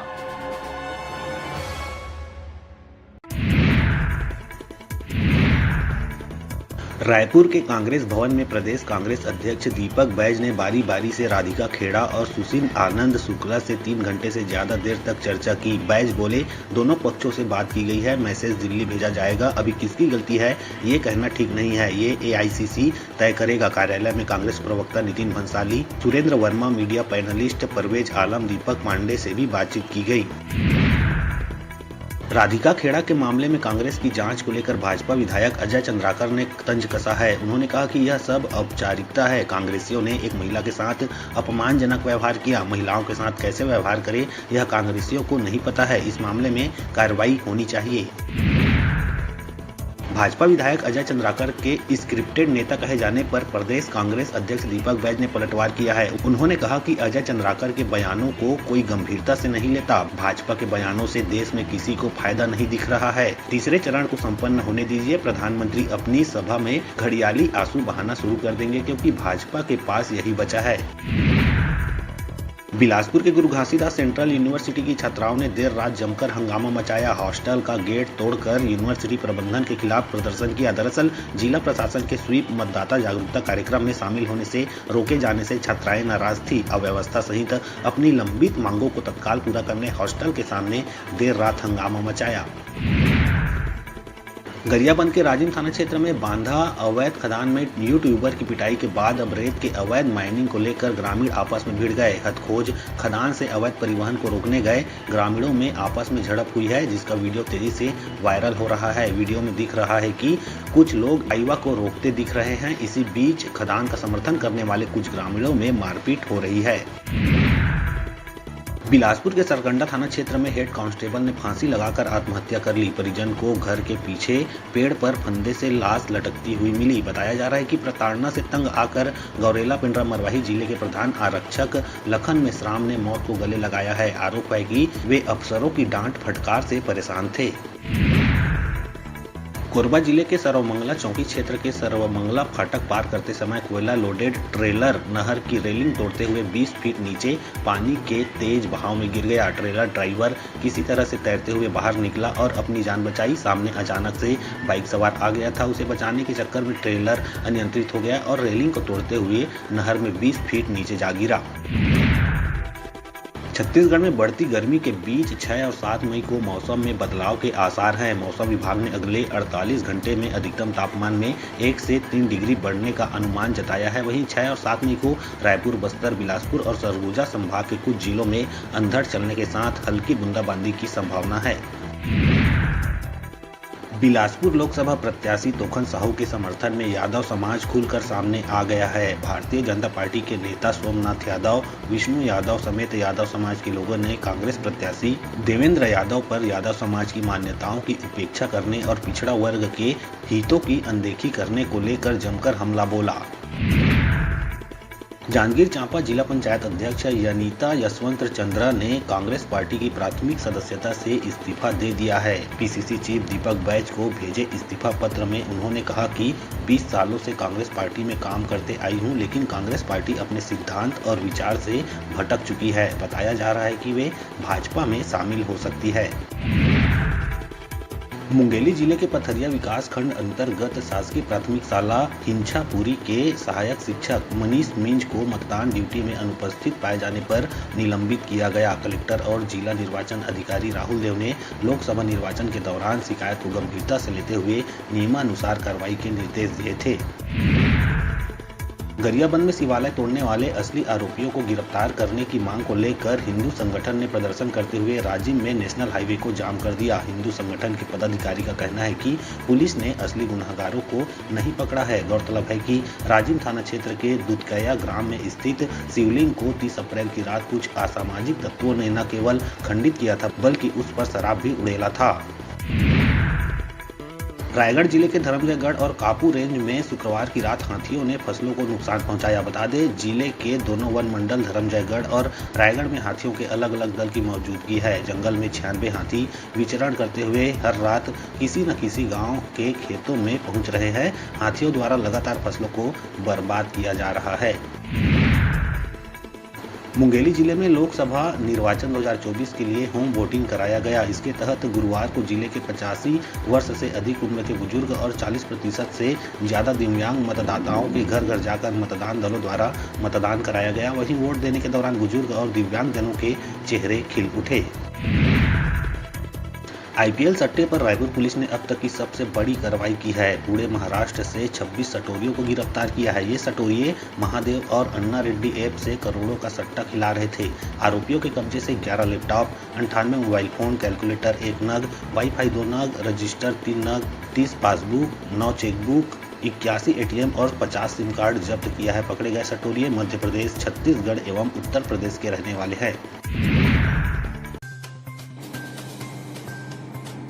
बिलासपुर लोकसभा सीट में इस बार चुनाव में यहां की परिस्थिति बदली सी नजर आ रही है। यहां से भाजपा ने एक बार फिर से साहू समाज का कार्ड खेला है।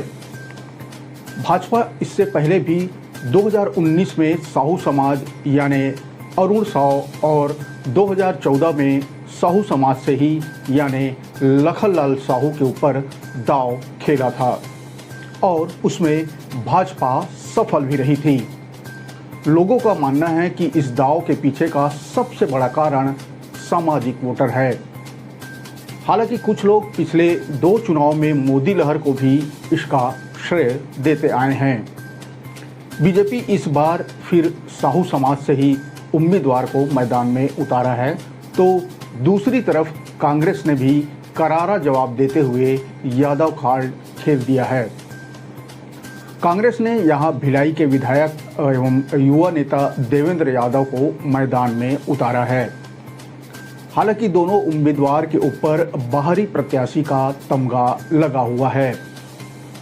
वो चुनाव में कितना असर डालेगा, इस पर भी हम आगे बात करेंगे।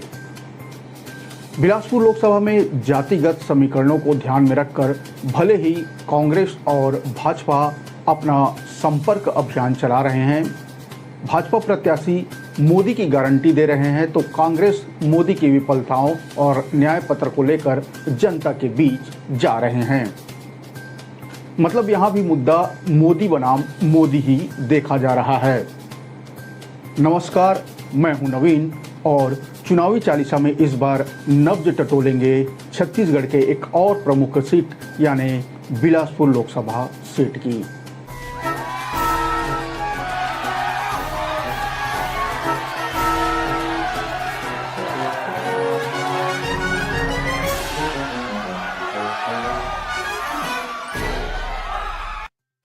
बिलासपुर लोकसभा सीट पर नजर डालें तो 2024 में तकरीबन 20 लाख वोटर यहां पर हैं।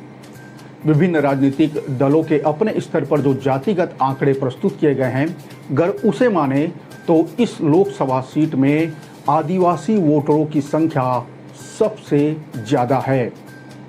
2,65,000 के आंकड़े के साथ ही आदिवासी वोटर पहले नंबर पर हैं। इसके बाद 2,25,000 साहू समाज के वोटरों की संख्या बिलासपुर लोकसभा सीट पे है। वहीं 1,65,000 वोटरों के साथ यादव वोटर यहां तीसरे नंबर पर और कुर्मी समाज के वोटरों की संख्या 1,35,000 के आसपास है। इसके साथ ही साथ मरार समाज, पटेल, ब्राह्मण, सूर्यवंशी, सतनामी और अन्य वोटरों की संख्या है। हालांकि यहाँ समाजों के बीच यह खींचातान बने ही रहता है कि उनके समाज से ही इस लोकसभा क्षेत्र में सबसे ज़्यादा वोटर्स आते हैं। फिलहाल बिलासपुर लोकसभा सीट ओबीसी बाहुल्य सीट है, इसलिए भाजपा और कांग्रेस की नज़र ओबीसी वोटरों पर टिकी रहेगी। बात करते हैं बिलासपुर की, तो बिलासपुर लोकसभा से लगातार तीसरी बार प्रत्याशी का चेहरा भाजपा ने बदला है, लेकिन सामाजिक ताना बाना वही पुराना देखा जा रहा है। अब बात करें 2014 चुनाव की या 2019 या अब की यानी 2024 की, तो बीजेपी ने साहू समाज पर ही भरोसा जताया है और पिछले 2 चुनाव में भी यह भरोसा 16 आने बीजेपी के लिए सच साबित हुआ। दोनों ही प्रत्याशी यानी लखनलाल साहू और अरुण साहू ने अच्छे खासे वोट से ये सीट जीती थी, यहाँ फतह हासिल की थी। लेकिन बावजूद इसके इनमें से रिपीट किसी को भाजपा ने नहीं किया। हालांकि अरुण साहू छत्तीसगढ़ बीजेपी की कमान संभालने के बाद विधानसभा में कांग्रेस को पटखनी देने में सफल रहे। वे इस विधानसभा चुनाव में तोखन साहू, जो फिलहाल बिलासपुर से लोकसभा सीट के उम्मीदवार हैं, उनकी चित परिचित सीट यानी लोरवी से चुनाव लड़े और जीत हासिल कर फिलहाल छत्तीसगढ़ में डिप्टी सीएम के पद पर काबिज हैं। कहा यह भी जा रहा है कि अरुण साहू ने विधानसभा में उनकी सीट उनसे ले ली थी, लिहाजा पूरा जोर लगाकर वे इसका एहसान चुकाते हुए आला कमान से बिलासपुर के लिए तोखन साहू का टिकट ले ही आए। हालांकि विधानसभा चुनाव में बीजेपी के शानदार जीत के बाद बिलासपुर के कद्दावर नेता यानी पूर्व मंत्री अमर अग्रवाल को साय मंत्रिमंडल में जगह नहीं मिलने पर यह कयास लगाए जा रहे थे कि उन्हें लोकसभा में बिलासपुर से टिकट दी जा सकती है। पर इन सब कयासों पर विराम उस समय लग गया जब तोखन साहू के नाम पे मुहर लगी। पार्टी के ही कुछ लोग दबी जुबान में इसे अरुण साहू की अंदरूनी रणनीति का जीत बताते आ रहे हैं। बहरहाल इस बार फिर साहू समाज से यानी पूर्व विधायक तोखन साहू को मैदान में उतारने से अंदरूनी तौर पर बीजेपी के लिए कुछ न कुछ संकट पैदा करने वाला जरूर साबित होगा।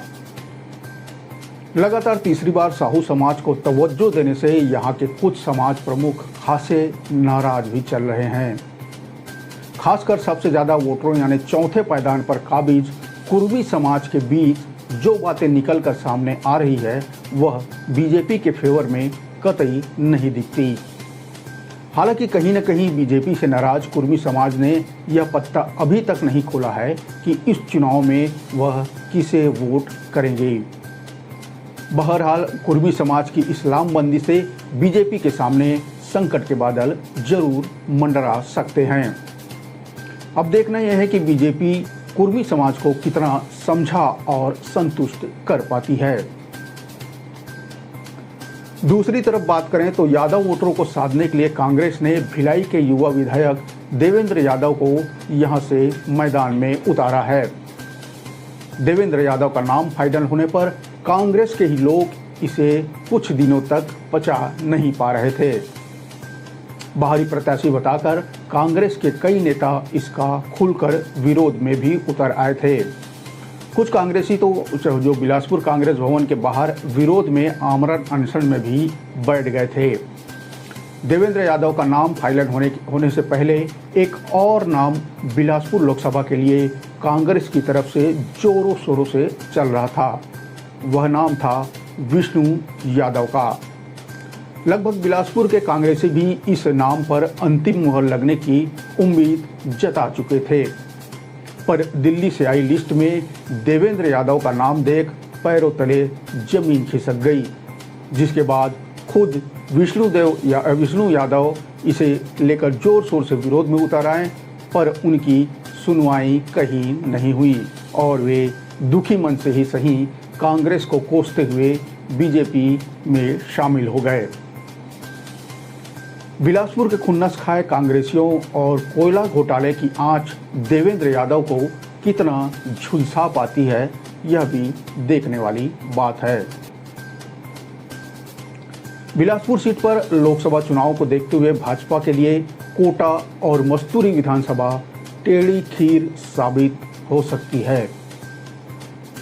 दोनों विधानसभा में कांग्रेस के विधायक हैं, जिसमें कोटा आदिवासी बहुल विधानसभा है और दूसरा मस्तूरी एससी बहुल क्षेत्र है। इन दोनों विधानसभाओं में दोनों जाति के मतदाता अधिक संख्या में हैं। इस समय यही दो जाति है जो भाजपा के लिए सबसे बड़ी मुसीबत खड़ी कर सकती है। ऐसा माना जा रहा है कि जितने वोट विधानसभा चुनाव में कांग्रेस को मिले हैं उतने वोट लोकसभा में मिलेंगे तो भाजपा के बराबरी पर कांग्रेस आ जाएगा। लेकिन ये दोनों विधानसभा के वोट कांग्रेस के पक्ष में आए तो कांग्रेस जीत भी सकती है। देखा जाए तो बाकी विधानसभा में कांग्रेस का वोट प्रतिशत खराब नहीं था, लेकिन इन दो विधानसभाओं में भाजपा को काफ़ी नुकसान हुआ है। यदि ऐसा हुआ तो भाजपा के लिए बिलासपुर सीट जितना आसान कतई नहीं होने वाला है। बिलासपुर लोकसभा सीट पिछले 26 सालों से भाजपा के पाले में ही आता रहा है, लेकिन इस बार चुनावी गणित और लोकसभा क्षेत्र के बाहर के उम्मीदवार के आने पर अब दोनों ही पार्टी के बीच कांटे की टक्कर मानी जा रही है। वैसे तो इस सीट पर दोनों ही उम्मीदवार पिछड़े वर्ग के हैं, लेकिन साहू और यादव समाज से मिले दोनों उम्मीदवार को जीत और हार पर संशय बना हुआ है। बिलासपुर लोकसभा में 8 विधानसभा आते हैं, जिनमें फिलहाल 6 पर भाजपा तो 2 पर कांग्रेस काबिज है। लेकिन यह भी कहा जा रहा है कि यदि कांग्रेस 8 विधानसभा में मिले वोट और मस्तूरी और कोटा विधानसभा के आदिवासी और सतनामी समाज के मतदाताओं को अपने पक्ष में वोट करने पर राजी कर ले तो यह सीट कांग्रेस के खाते में आ सकती है। कोटा विधानसभा में लगभग 45% मतदाता आदिवासी हैं। इसी तरह मस्तूरी विधानसभा की बात करें तो यहाँ SC आरक्षित सीट है। यहाँ भी 70% SC समाज के मतदाता हैं और इस समय दोनों ही विधानसभा में कांग्रेस के विधायक फिलहाल काबिज हैं। बिलासपुर लोकसभा के 8 विधानसभा में लगभग 20 लाख मतदाता हैं। इनमें पिछले विधानसभा चुनाव यानी 2023 की जो विधानसभा चुनाव थे उसमें 11.5 लाख मतदाताओं ने मतदान किया था। इनमें 5.5 लाख वोट कांग्रेस को मिले जबकि 6.5 लाख वोट भाजपा को मिले हैं। लेकिन विधानसभा और लोकसभा चुनाव के अलग अलग बात है। इसमें परिस्थितियां बदल जाती हैं और मुद्दे भी बदल जाते हैं। जैसे कि विधानसभा चुनाव में स्थानीय और प्रदेश स्तर के मुद्दे होते हैं, वहीं लोकसभा चुनाव में देश के मुद्दे हावी रहते हैं। मुद्दों की वजह से कई बार मतदाता लोकसभा और विधानसभा चुनाव में अलग अलग पार्टी को वोट देते हैं। यदि इस बार विधानसभा में मिले वोट की बात करें तो कांग्रेस ने 2023 के विधानसभा चुनाव में 5.5 लाख वोट पाए, जिसमें 2 विधानसभा में आदिवासी और SC बहुल विधानसभा है। ऐसे में यदि कांग्रेस इन मतदाताओं को अपने पक्ष में कर ले तो कांग्रेस जीत सकती है। लेकिन अब तक का जो चुनावी समीकरण बन रहा है, इसमें दोनों ही पार्टी के बीच कांटे की टक्कर जरूर दिख रही है। 1951 से 2019 तक बिलासपुर लोकसभा सीट पर कुल 15 चुनावों में से 7 बार कांग्रेस और 8 बार भाजपा जीत चुकी है। यानी यदि इस बार कांग्रेस जीती तो भाजपा के साथ उसकी जीत हार का हिसाब बराबर हो जाएगा। बता दें कि 2019 में भाजपा प्रत्याशी और मौजूदा डिप्टी CM अरुण साव ने कांग्रेस के अटल श्रीवास्तव को 1,41,763 वोटों से शिकस्त दी थी। साल 2019 के चुनाव में बिलासपुर लोकसभा सीट से 25 प्रत्याशी चुनाव मैदान में थे। 16 प्रत्याशियों के हिसाब से चुनाव कराने के लिए हर एक वीवीपैट के साथ 2 बैलेट यूनिट और 1 नोटा यूनिट भी लगानी पड़ी थी। इस बार 37 प्रत्याशी बिलासपुर लोकसभा चुनाव के मैदान में हैं, इसलिए 3 बैलेट यूनिट लगानी पड़ेगी। इस तरह पोलिंग पार्टियों को थैले का बोझ और बढ़ाने वाला होगा। बैलेट यूनिट की संख्या बढ़ाने के साथ ही कमीशनिंग और रेंडमाइजेशन का काम भी बढ़ जाएगा। भले ही इस बार 37 प्रत्याशी मैदान में हैं, लेकिन बिलासपुर लोकसभा में मुख्य मुकाबला अभी भी भाजपा और कांग्रेस यानी तोखन साहू और देवेंद्र यादव के बीच ही माना जा रहा है। ओबीसी बहुल क्षेत्र होने के कारण जातिगत समीकरणों को दोनों मुख्य पार्टियों ने बखूबी सेट कर लिया है। यादवों के बीच इस बार कुर्मी समाज के वोटरों की दशा और दिशा भी इस सीट पे निर्णायक भूमिका निभाएगी। भाजपा की पारंपरिक सीट माने जाने वाली इस बिलासपुर लोकसभा में इस बार कांग्रेस भेद लगा पाती है या नहीं, इसके लिए हमें इंतजार करना होगा 4 जून का। लोकतंत्र के इस महापर्व में आपका और आपके परिवार के हर मतदाताओं का एक एक मत बहुत कीमती है। मतदान के दिन घर से बाहर निकलिए और इस महापर्व में जरूर हिस्सा लीजिए, वोट जरूर कीजिए। आज बस इतना ही, मुझे दीजिए इजाज़त। अगले अंक में चलेंगे छत्तीसगढ़ के किसी नए लोकसभा का नब्ज टटोलने। राम राम, जय जोहार।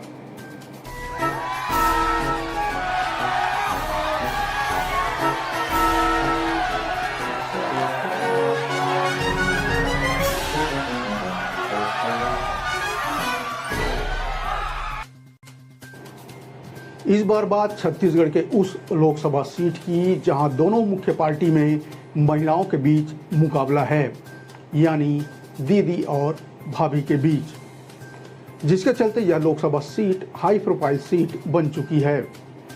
यहां कांग्रेस को प्रदर्शन दोहराने और भाजपा को अपनी साख बचाने का पूरा दबाव है।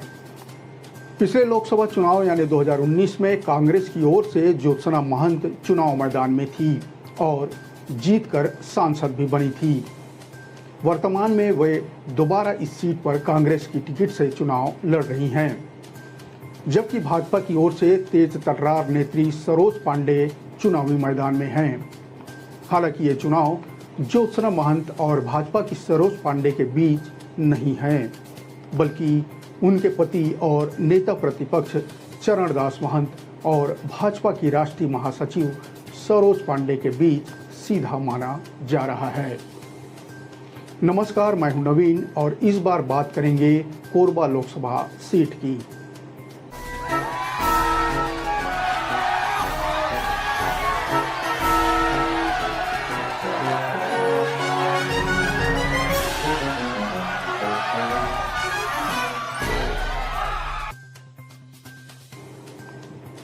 नए परिसीमन के साथ अस्तित्व में आया कोरबा लोकसभा क्षेत्र में पहला चुनाव सन 2009 में संपन्न हुआ। तब कांग्रेस से चरणदास महंत ने बीजेपी के करुणा शुक्ला को लगभग 20,737 मतों से पराजित किया था।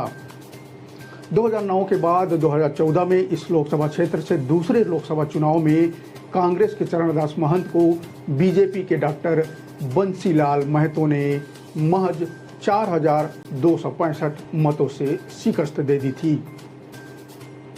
बात करें 2019 लोकसभा चुनाव की, तो इस चुनाव में डॉक्टर चरणदास महंत चुनाव नहीं लड़े। उनके जगह उनकी धर्मपत्नी यानी ज्योत्सना महंत पहली बार चुनाव मैदान में उतरी और जीत भी हासिल की। कोरबा लोकसभा से कांग्रेस ने एक बार फिर चरणदास महंत की पत्नी यानी ज्योत्सना महंत को ही अपना कैंडिडेट बनाया। 2019 में मोदी लहर थी, ऐसे में छत्तीसगढ़ में जिन 2 सीटों पर कांग्रेस आई थी उनमें एक कोरबा थी और एक बस्तर। पार्टी ने मोदी लहर में भी जीत कर आने वाली ज्योत्सना महंत को इसलिए भी टिकट बल्कि उनके पति और नेता प्रतिपक्ष चरणदास महंत और भाजपा की राष्ट्रीय महासचिव सरोज पांडे के बीच शक नहीं कि इस क्षेत्र में कांग्रेस के सबसे बड़े नेता चरणदास इस तरह से देखते हैं कि वे कहते कुछ नहीं और कर सब कुछ जाते हैं। भूपेश बघेल अगर केंद्र में जाते हैं तो सबसे ताकतवर नेता के रूप में चरणदास महंत ही कांग्रेस में यानी कि छत्तीसगढ़ राज्य में कांग्रेस की तरफ से होंगे। सरोज पांडे भाजपा की राष्ट्रीय उपाध्यक्ष भी है। ऐसे में यहाँ भाजपा को अपनी साख बचाने की चिंता है। कोरबा भाजपा के बीच भी प्रतिस्पर्धा देखने को मिल रही है। भाजपा की ओर से सरोज पांडे तीसरी बार लोकसभा चुनाव मैदान में हैं। इससे पहले सरोज पांडे दुर्ग नगर निगम की महापौर, विधायक और सांसद भी रही है। भाजपा में जहां सरोज को सम्मान के साथ दीदी पुकारा जाता है, वहीं कांग्रेस के वरिष्ठ नेता व नेता प्रतिपक्ष डॉक्टर चरणदास महंत की धर्मपत्नी होने के नाते ज्योत्सना महंत को कांग्रेस के कुछ कार्यकर्ता सम्मान के रूप में उन्हें भाभी कहकर पुकारते हैं। कोरबा लोकसभा क्षेत्र में कुल 4 जिलों के 8 विधानसभा क्षेत्र आते हैं, जिनमें कोरिया, एमसीबी जिले में बैकुंठपुर, मनेन्द्रगढ़ और भरतपुर सोरहत विधानसभा क्षेत्र के अलावा पेंड्रा जिले के मारवाही विधानसभा, जबकि कोरबा जिले के पाली, तानाखार, कटघोरा, रामपुर और कोरबा विधानसभा क्षेत्र शामिल हैं। कोरबा में 3 चुनाव व वर्तमान में जो चौथा चुनाव में बीजेपी हर बार प्रत्याशी बदलती रही है। पहले चुनाव में करुणा शुक्ला को मौका मिला, दूसरे चुनाव में बंसीलाल महतो को मौका दिया जो जीतकर भाजपा की झोली में ये सीट रखे थे। तीसरे चुनाव में फिर महतो को हटाकर ज्योतिनंद दुबे को मौका दिया गया और अब की बात करें यानी 2024 की बात करें तो चौथे चुनाव में सरोज पांडे को भाजपा ने अपना उम्मीदवार बनाया है। वहीं कांग्रेस की बात करें तो कांग्रेस लगातार महंत परिवार पर विश्वास कायम रखे हुए है। पहले 2 चुनाव में डॉक्टर चरणदास महंत लड़े और अब लगातार 2 चुनाव में उनकी पत्नी यानी ज्योत्सना महंत चुनाव मैदान में लड़ रही है। बता दें कि 2019 में चुनाव में ज्योत्सना महंत का मुकाबला करने वाले बीजेपी के ज्योतिनंद दुबे को चुनाव मैदान में भाजपा ने उतारा था, लेकिन एक बार फिर इस लोकसभा से कांग्रेस की जीत हुई थी और ज्योत्सना चरणदास महंत ने बीजेपी के ज्योतिनंद दुबे को 26,249 मतों से हरा दिया था। कोरबा लोकसभा सीट पर गोंडवाना गणतंत्र पार्टी को भी दरकिनार कभी नहीं किया जा सकता। गोंडवाना गणतंत्र पार्टी के वोटों से ही कोरबा सीट पर हार जीत का समीकरण बदलता रहा है। जब गोंडवाना गणतंत्र पार्टी को कम वोट मिले, कांग्रेस को निश्चित रूप से फायदा हुआ है। एक चुनाव में जब गोंडवाना गणतंत्र पार्टी को 50,000 से ज्यादा वोट मिले तो कांग्रेस को हार का सामना करना पड़ा था। 2 चुनाव में 40,000 से कम वोट गोंडवाना गणतंत्र पार्टी को मिले थे। इस चुनाव में कांग्रेस को जीत मिली थी। इसी तरह 2014 के चुनाव में गोंडवाना गणतंत्र पार्टी के बढ़े मतों की संख्या के कारण लगातार जीत हासिल करने में नाकाम हो गई थी। इस चुनाव में कांग्रेस ने मौजूदा सांसद डॉक्टर चरणदास महंत को रिपीट किया था, जबकि बीजेपी ने डॉक्टर बंसीलाल महतो को टिकट दी थी। डॉक्टर बंसीलाल महतो को 4,49,002 और डॉक्टर चरणदास महंत को 4,34,737 वोट मिले थे। इस तरह बीजेपी प्रत्याशी डॉक्टर महतो ने नजदीकी मुकाबले में डॉक्टर चरणदास महंत को यानी 4,265 वोटों के मामूली अंतर से पराजित कर दिया था। खास बात रही थी कि गोंडवाना गणतंत्र पार्टी ने इस चुनाव में 52,753 वोट हासिल किए थे और जो प्राप्त मत का आंकड़ा है, मतलब पिछले चुनाव से बढ़कर 3.71% हो गया था गोंडवाना गणतंत्र पार्टी के लिए, लिहाजा जिसका नुकसान कांग्रेस को हुआ। 2009 और 2014 के चुनाव में गोंडवाना गणतंत्र पार्टी के वोट में लगभग 20,000 की बढ़ोतरी हुई और कांग्रेस की गत चुनाव में 20,000 से अधिक वोटों की जीत 4,000 से ज्यादा वोटों की हार में तब्दील हो गई। 2019 के चुनाव में गोंडवाना गणतंत्र पार्टी के वोट प्रतिशत में गिरावट आई तो कांग्रेस प्रत्याशी को एक बार फिर जनता ने संसद भवन तक पहुंचा दिया। इस चुनाव में कांग्रेस ने डॉक्टर चरणदास की पत्नी यानी ज्योत्सना महंत को टिकट दी थी। वहीं बीजेपी ने चेहरे बदलने की परंपरा को कायम रखते हुए ज्योतिनंद दुबे को अपना प्रत्याशी बनाया था। कांग्रेस प्रत्याशी ज्योत्सना महंत ने 5,23,310 वोट हासिल किए थे, जबकि प्रतिद्वंदी जो भाजपा के ज्योतिनंद दुबे को 4,97,061 वोट मिले थे। इस तरह उन्हें 26,249 वोटों के अंतर से हार का सामना करना पड़ा था। गोंडवाना गणतंत्र पार्टी हर चुनाव में मुकाबला त्रिकोणीय बनाने की कोशिश करती रही है। इस बार कोरबा सीट पर गोंडवाना गणतंत्र पार्टी ने श्याम सिंह मरकाम को टिकट दिया है। कोरबा लोकसभा अंतर्गत स्थित पाली तानाखार, भरतपुर सोनहत, मारवाही और बैकुंठपुर जैसी सीटों पर गोंडवाना गणतंत्र पार्टी का बड़ा जनाधार है।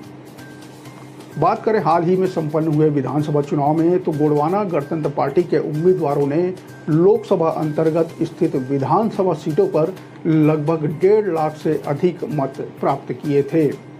वहीं पाली तानाखार की बात करें तो वहां गोंडवाना गणतंत्र पार्टी के विधायक चुनकर भी सदन पहुंचे हैं। चुनावी रणनीति में जहां अलग अलग तथ्य जीत व हार के लिए निर्णायक होता है, वहीं निर्दलीय व क्षेत्रीय पार्टी के अलावा अन्य दलों का असर भी आदिवासी मतदाताओं को प्रभावित करने के लिए प्रभावी रहता है। बसपा, गोंडवाना गणतंत्र पार्टी, अन्य पार्टियों में जातिगत समीकरण की भूमिका व महत्वाकांक्षा भी आदिवासी मतदाताओं को प्रभावित करने वाला होगा। प्रत्याशियों की स्थिति स्पष्ट होने के बाद भले ही चुनावी पंडित की नज़र कांग्रेस व भाजपा के गढ़ व उनके मतांतरों पर टिकी है, किंतु जातिगत समीकरण का मामला आंकड़ों से परे होता है। चरणदास महंत के लिए भी ज्योत्सना महंत को चुनाव जिताना चुनौती है। बात करें पिछले 5 सालों में तो कोरबा क्षेत्र में कांग्रेस से लोगों में कांग्रेस के प्रति काफ़ी नाराजगी दिखाई दे रही है और इसका असर विधानसभा चुनाव में भी हमें देखने को मिल चुका है।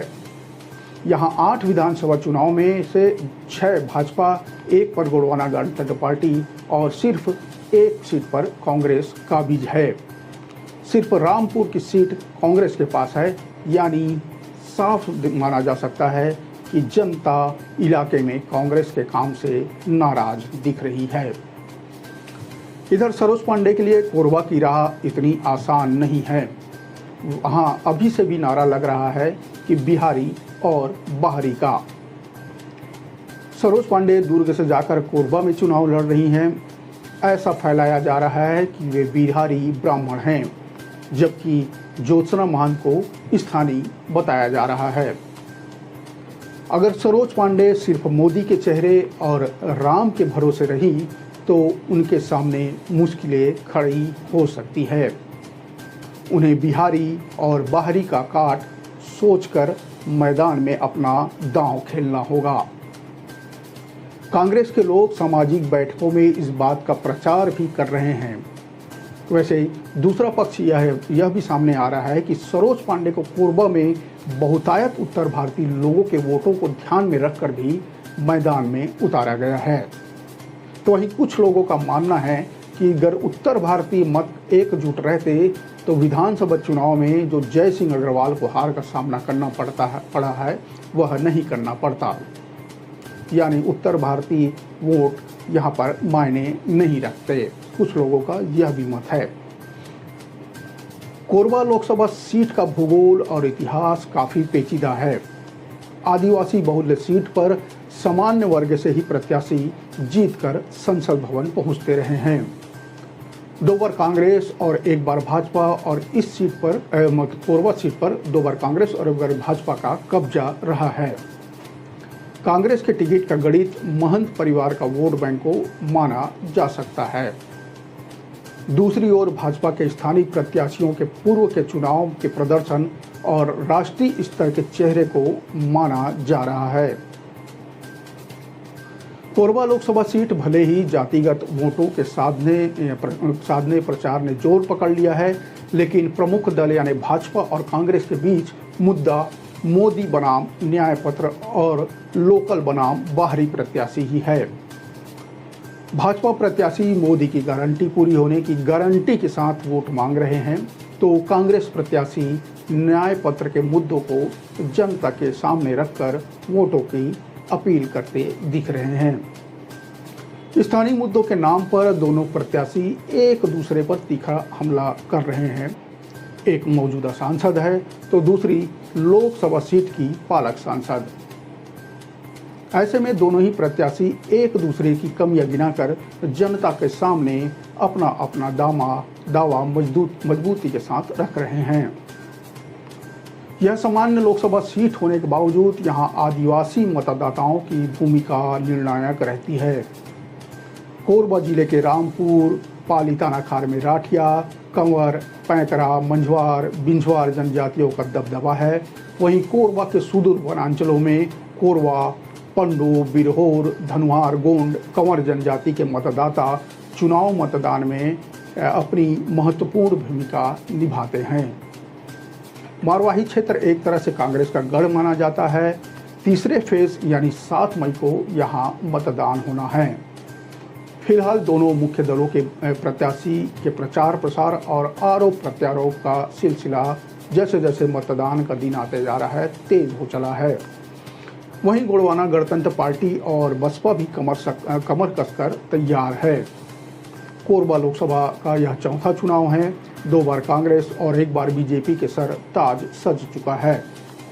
कांग्रेस निश्चित रूप से चाहेगी कि इस चुनाव में भी वो बीजेपी को पछाड़ दे, जबकि बीजेपी जीतकर मामले को बराबर यानी 50-50 करने की कोशिश में जुटी हुई है। लोग कह रहे हैं कि यह लड़ाई भाभी और दीदी के बीच नहीं, बल्कि भैया यानी चरणदास महंत और दीदी यानी सरोज पांडे के बीच ही है।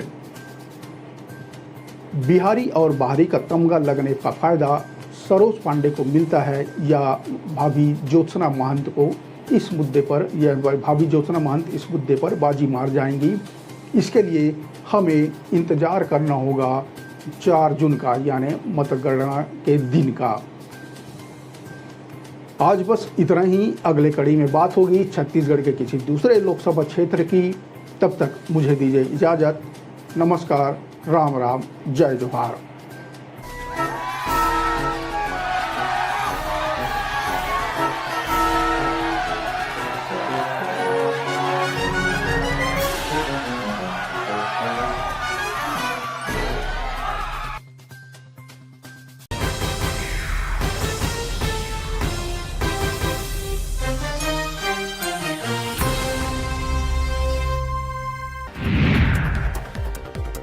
रायपुर के कांग्रेस भवन में प्रदेश कांग्रेस अध्यक्ष दीपक बैज ने बारी बारी से राधिका खेड़ा और सुशील आनंद शुक्ला से 3 घंटे से ज्यादा देर तक चर्चा की। बैज बोले, दोनों पक्षों से बात की गई है, मैसेज दिल्ली भेजा जाएगा। अभी किसकी गलती है ये कहना ठीक नहीं है, ये AICC तय करेगा। कार्यालय में कांग्रेस प्रवक्ता नितिन भंसाली, सुरेंद्र वर्मा, मीडिया पैनलिस्ट परवेज आलम, दीपक पांडे से भी बातचीत की गई। राधिका खेड़ा के मामले में कांग्रेस की जांच को लेकर भाजपा विधायक अजय चंद्राकर ने तंज कसा है। उन्होंने कहा कि यह सब औपचारिकता है। कांग्रेसियों ने एक महिला के साथ अपमानजनक व्यवहार किया। महिलाओं के साथ कैसे व्यवहार करें यह कांग्रेसियों को नहीं पता है। इस मामले में कार्रवाई होनी चाहिए।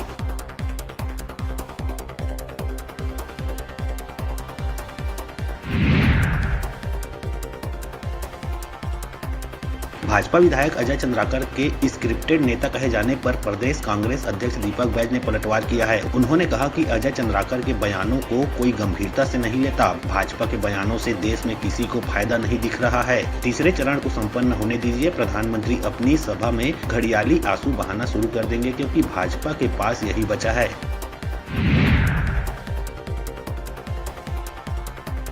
बिलासपुर के गुरु घासीदास सेंट्रल यूनिवर्सिटी की छात्राओं ने देर रात जमकर हंगामा मचाया। हॉस्टल का गेट तोड़कर यूनिवर्सिटी प्रबंधन के खिलाफ प्रदर्शन किया। दरअसल जिला प्रशासन के स्वीप मतदाता जागरूकता कार्यक्रम में शामिल होने से रोके जाने से छात्राएं नाराज थी। अव्यवस्था सहित अपनी लंबित मांगों को तत्काल पूरा करने हॉस्टल के सामने देर रात हंगामा मचाया।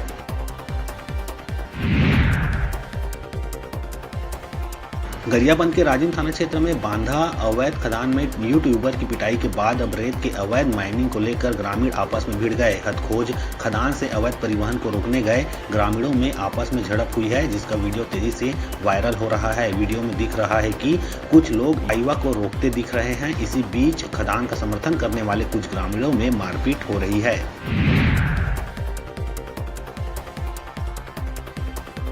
बिलासपुर के सरकंडा थाना क्षेत्र में हेड कांस्टेबल ने फांसी लगाकर आत्महत्या कर ली। परिजन को घर के पीछे पेड़ पर फंदे से लाश लटकती हुई मिली। बताया जा रहा है कि प्रताड़ना से तंग आकर गौरेला पिंडरा मरवाही जिले के प्रधान आरक्षक लखन मेश्राम ने मौत को गले लगाया है। आरोप है कि वे अफसरों की डांट फटकार से परेशान थे।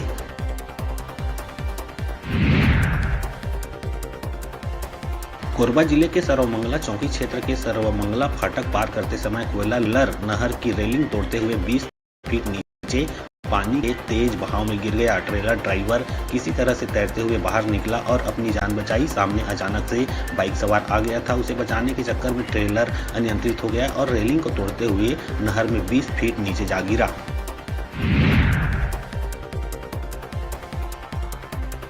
छत्तीसगढ़ में बढ़ती गर्मी के बीच 6 और 7 मई को मौसम में बदलाव के आसार हैं। मौसम विभाग ने अगले 48 घंटे में अधिकतम तापमान में 1 से 3 डिग्री बढ़ने का अनुमान जताया है। वहीं 6 और 7 मई को रायपुर, बस्तर, बिलासपुर और सरगुजा संभाग के कुछ जिलों में अंधड़ चलने के साथ हल्की बूंदाबांदी की संभावना है।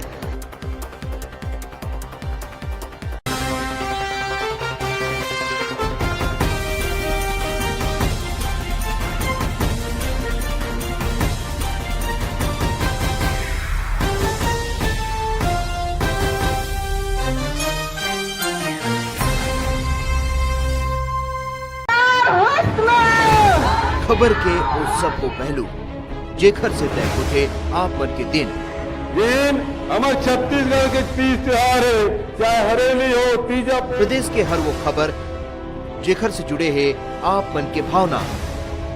जब का गौठान बनारी से वो सब पहला बारिश में ध्वस्त हो गए न भूसा है, न पैरा है, न चारा है।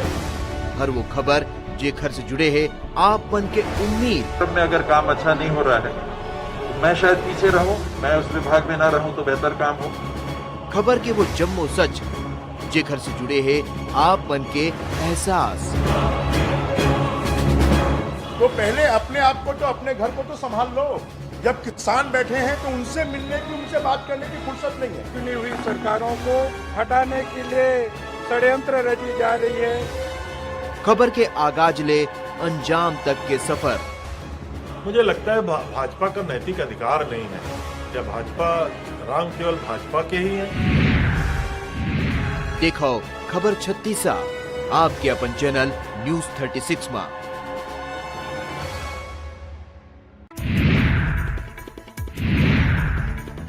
रायपुर के कांग्रेस भवन में प्रदेश कांग्रेस अध्यक्ष दीपक बैज ने बारी बारी से राधिका खेड़ा और सुशील आनंद शुक्ला से 3 घंटे से ज्यादा देर तक चर्चा की। बैज बोले, दोनों पक्षों से बात की गई है, मैसेज दिल्ली भेजा जाएगा। अभी किसकी गलती है ये कहना ठीक नहीं है, ये AICC तय करेगा। कार्यालय में कांग्रेस प्रवक्ता नितिन भंसाली, सुरेंद्र वर्मा, मीडिया पैनलिस्ट परवेज आलम, दीपक पांडे से भी बातचीत की गई। राधिका खेड़ा के मामले में कांग्रेस की जांच को लेकर भाजपा विधायक अजय चंद्राकर ने तंज कसा है। उन्होंने कहा कि यह सब औपचारिकता है। कांग्रेसियों ने एक महिला के साथ अपमानजनक व्यवहार किया। महिलाओं के साथ कैसे व्यवहार करें यह कांग्रेसियों को नहीं पता है। इस मामले में कार्रवाई होनी चाहिए। भाजपा विधायक अजय चंद्राकर के स्क्रिप्टेड नेता कहे जाने पर प्रदेश कांग्रेस अध्यक्ष दीपक बैज ने पलटवार किया है। उन्होंने कहा कि अजय चंद्राकर के बयानों को कोई गंभीरता से नहीं लेता। भाजपा के बयानों से देश में किसी को फायदा नहीं दिख रहा है। तीसरे चरण को संपन्न होने दीजिए। प्रधानमंत्री अपनी सभा में घड़ियाली आंसू बहाना शुरू कर देंगे क्योंकि भाजपा के पास यही बचा है। बिलासपुर के गुरु घासीदास सेंट्रल यूनिवर्सिटी की छात्राओं ने देर रात जमकर हंगामा मचाया। हॉस्टल का गेट तोड़कर यूनिवर्सिटी प्रबंधन के खिलाफ प्रदर्शन किया। दरअसल जिला प्रशासन के स्वीप मतदाता जागरूकता कार्यक्रम में शामिल होने से रोके जाने से छात्राएं नाराज थी। अव्यवस्था सहित अपनी लंबित मांगों को तत्काल पूरा करने हॉस्टल के सामने देर रात हंगामा मचाया। गरियाबंद के राजिम थाना क्षेत्र में बांधा अवैध खदान में यूट्यूबर की पिटाई के बाद अब रेत के अवैध माइनिंग को लेकर ग्रामीण आपस में भिड़ गए। हथखोज खदान से अवैध परिवहन को रोकने गए ग्रामीणों में आपस में झड़प हुई है, जिसका वीडियो तेजी से वायरल हो रहा है। वीडियो में दिख रहा है कि कुछ लोग हाईवा को रोकते दिख रहे हैं। इसी बीच खदान का समर्थन करने वाले कुछ ग्रामीणों में मारपीट हो रही है। बिलासपुर के सरकंडा थाना क्षेत्र में हेड कांस्टेबल ने फांसी लगाकर आत्महत्या कर ली। परिजन को घर के पीछे पेड़ पर फंदे से लाश लटकती हुई मिली। बताया जा रहा है कि प्रताड़ना से तंग आकर गौरेला पिंडरा मरवाही जिले के प्रधान आरक्षक लखन मेश्राम ने मौत को गले लगाया है। आरोप है कि वे अफसरों की डांट फटकार से परेशान थे। कोरबा जिले के सर्वमंगला चौकी क्षेत्र के सर्वमंगला फाटक पार करते समय कोयला लोडेड ट्रेलर नहर की रेलिंग तोड़ते हुए 20 फीट नीचे पानी के तेज बहाव में गिर गया। ट्रेलर ड्राइवर किसी तरह से तैरते हुए बाहर निकला और अपनी जान बचाई। सामने अचानक से बाइक सवार आ गया था। उसे बचाने के चक्कर में ट्रेलर अनियंत्रित हो गया और रेलिंग को तोड़ते हुए नहर में 20 फीट नीचे जा गिरा। छत्तीसगढ़ में बढ़ती गर्मी के बीच 6 और 7 मई को मौसम में बदलाव के आसार हैं। मौसम विभाग ने अगले 48 घंटे में अधिकतम तापमान में 1 से 3 डिग्री बढ़ने का अनुमान जताया है। वहीं 6 और 7 मई को रायपुर, बस्तर, बिलासपुर और सरगुजा संभाग के कुछ जिलों में अंधड़ चलने के साथ हल्की बूंदाबांदी की संभावना है। बिलासपुर लोकसभा प्रत्याशी तोखन साहू के समर्थन में यादव समाज खुलकर सामने आ गया है। भारतीय जनता पार्टी के नेता सोमनाथ यादव, विष्णु यादव समेत यादव समाज के लोगों ने कांग्रेस प्रत्याशी देवेंद्र यादव पर यादव समाज की मान्यताओं की उपेक्षा करने और पिछड़ा वर्ग के हितों की अनदेखी करने को लेकर जमकर हमला बोला।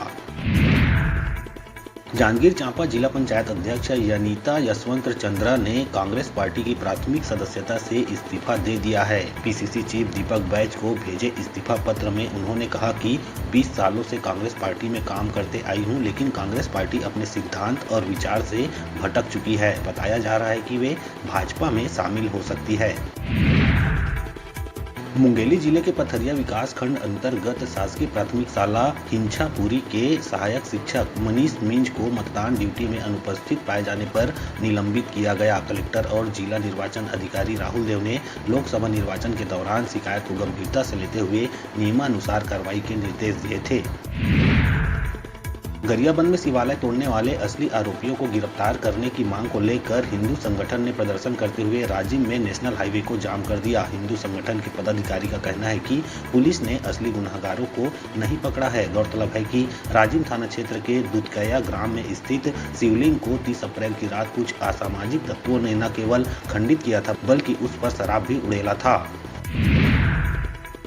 रायगढ़ जिले के धर्मजयगढ़ और कापू रेंज में शुक्रवार की रात हाथियों ने फसलों को नुकसान पहुंचाया। बता दें, जिले के दोनों वन मंडल धर्मजयगढ़ और रायगढ़ में हाथियों के अलग अलग दल की मौजूदगी है। जंगल में 96 हाथी विचरण करते हुए हर रात किसी न किसी गांव के खेतों में पहुंच रहे हैं। हाथियों द्वारा लगातार फसलों को बर्बाद किया जा रहा है। मुंगेली जिले में लोकसभा निर्वाचन 2024 के लिए होम वोटिंग कराया गया। इसके तहत गुरुवार को जिले के 85 वर्ष से अधिक उम्र के बुजुर्ग और 40% से ज्यादा दिव्यांग मतदाताओं के घर घर जाकर मतदान दलों द्वारा मतदान कराया गया। वहीं वोट देने के दौरान बुजुर्ग और दिव्यांग जनों के चेहरे खिल उठे।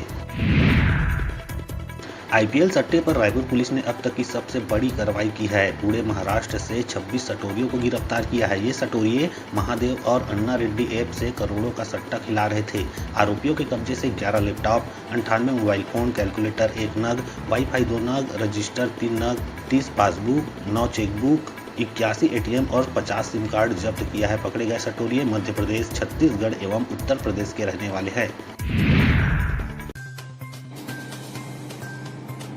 बिलासपुर लोकसभा सीट में इस बार चुनाव में यहां की परिस्थिति बदली सी नजर आ रही है।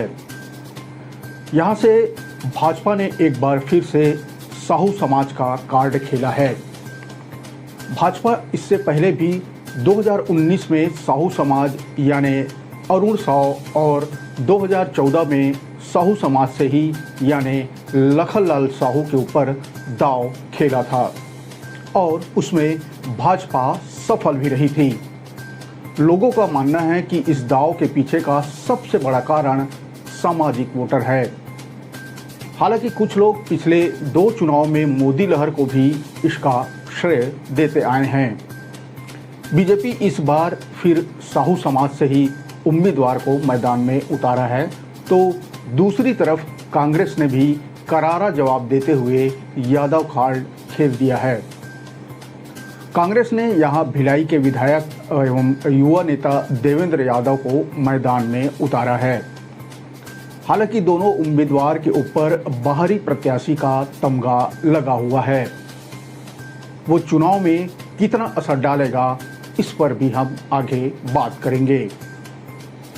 बिलासपुर लोकसभा में जातिगत समीकरणों को ध्यान में रखकर भले ही कांग्रेस और भाजपा अपना संपर्क अभियान चला रहे हैं, भाजपा प्रत्याशी मोदी की गारंटी दे रहे हैं, तो कांग्रेस मोदी की विफलताओं और न्याय पत्र को लेकर जनता के बीच जा रहे हैं। मतलब यहां भी मुद्दा मोदी बनाम मोदी ही देखा जा रहा है। नमस्कार, मैं हूं नवीन और चुनावी चालीसा में इस बार नब्ज टटोलेंगे छत्तीसगढ़ के एक और प्रमुख सीट यानी बिलासपुर लोकसभा सीट की।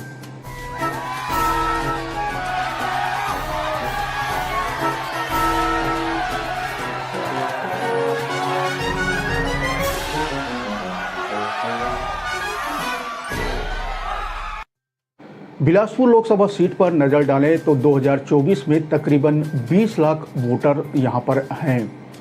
विभिन्न राजनीतिक दलों के अपने स्तर पर जो जातिगत आंकड़े प्रस्तुत किए गए हैं, अगर उसे माने तो इस लोकसभा सीट में आदिवासी वोटरों की संख्या सबसे ज़्यादा है। 2,65,000 के आंकड़े के साथ ही आदिवासी वोटर पहले नंबर पर हैं। इसके बाद 2 लाख तकरीबन 2,25,000 साहू समाज के वोटरों की संख्या बिलासपुर लोकसभा सीट पे है। वहीं 1,65,000 वोटरों के साथ यादव वोटर यहां तीसरे नंबर पर और कुर्मी समाज के वोटरों की संख्या 1,35,000 के आसपास है। इसके साथ ही साथ मरार समाज, पटेल, ब्राह्मण, सूर्यवंशी, सतनामी और अन्य वोटरों की संख्या है। हालांकि यहाँ समाजों के बीच यह खींचातान बने ही रहता है कि उनके समाज से ही इस लोकसभा क्षेत्र में सबसे ज़्यादा वोटर्स आते हैं। फिलहाल बिलासपुर लोकसभा सीट ओबीसी बाहुल्य सीट है, इसलिए भाजपा और कांग्रेस की नज़र ओबीसी वोटरों पर टिकी रहेगी। बात करते हैं बिलासपुर की, तो बिलासपुर लोकसभा से लगातार तीसरी बार प्रत्याशी का चेहरा भाजपा ने बदला है, लेकिन सामाजिक ताना बाना वही पुराना देखा जा रहा है। अब बात करें 2014 चुनाव की या 2019 या अब की यानी 2024 की, तो बीजेपी ने साहू समाज पर ही भरोसा जताया है और पिछले 2 चुनाव में भी यह भरोसा 16 आने बीजेपी के लिए सच साबित हुआ। दोनों ही प्रत्याशी यानी लखन लाल साहू और अरुण साहू ने अच्छे खासे वोट से ये सीट जीती थी, यहाँ फतह हासिल की थी। लेकिन बावजूद इसके इनमें से रिपीट किसी को भाजपा ने नहीं किया। हालांकि अरुण साहू छत्तीसगढ़ बीजेपी की कमान संभालने के बाद विधानसभा में कांग्रेस को पटखनी देने में सफल रहे। वे इस विधानसभा चुनाव में तोखन साहू, जो फिलहाल बिलासपुर से लोकसभा सीट के उम्मीदवार हैं, उनकी चित परिचित सीट यानी लोरवी से चुनाव लड़े और जीत हासिल कर फिलहाल छत्तीसगढ़ में डिप्टी सीएम के पद पर काबिज हैं। कहा यह भी जा रहा है कि अरुण साहू ने विधानसभा में उनकी सीट उनसे ले ली थी, लिहाजा पूरा जोर लगाकर वे इसका एहसान चुकाते हुए आला कमान से बिलासपुर के लिए तोखन साहू का टिकट ले ही आए। हालांकि विधानसभा चुनाव में बीजेपी के शानदार जीत के बाद बिलासपुर के कद्दावर नेता यानी पूर्व मंत्री अमर अग्रवाल को साय मंत्रिमंडल में जगह नहीं मिलने पर यह कयास लगाए जा रहे थे कि उन्हें लोकसभा में बिलासपुर से टिकट दी जा सकती है। पर इन सब कयासों पर विराम उस समय लग गया जब तोखन साहू के नाम पे मुहर लगी। पार्टी के ही कुछ लोग दबी जुबान में इसे अरुण साहू की अंदरूनी रणनीति का जीत बताते आ रहे हैं। बहरहाल इस बार फिर साहू समाज से यानी पूर्व विधायक तोखन साहू को मैदान में उतारने से अंदरूनी तौर पर बीजेपी के लिए कुछ न कुछ संकट पैदा करने वाला जरूर साबित होगा। लगातार तीसरी बार साहू समाज को तवज्जो देने से यहाँ के कुछ समाज प्रमुख खासे नाराज भी चल रहे हैं। खासकर सबसे ज्यादा वोटरों यानी चौथे पायदान पर काबिज कुर्मी समाज के बीच जो बातें निकल कर सामने आ रही है वह बीजेपी के फेवर में कतई नहीं दिखती। हालांकि कहीं न कहीं बीजेपी से नाराज कुर्मी समाज ने यह पत्ता अभी तक नहीं खोला है कि इस चुनाव में वह किसे वोट करेंगे। बहरहाल कुर्मी समाज की इस्लामबंदी से बीजेपी के सामने संकट के बादल जरूर मंडरा सकते हैं। अब देखना यह है कि बीजेपी कुर्मी समाज को कितना समझा और संतुष्ट कर पाती है।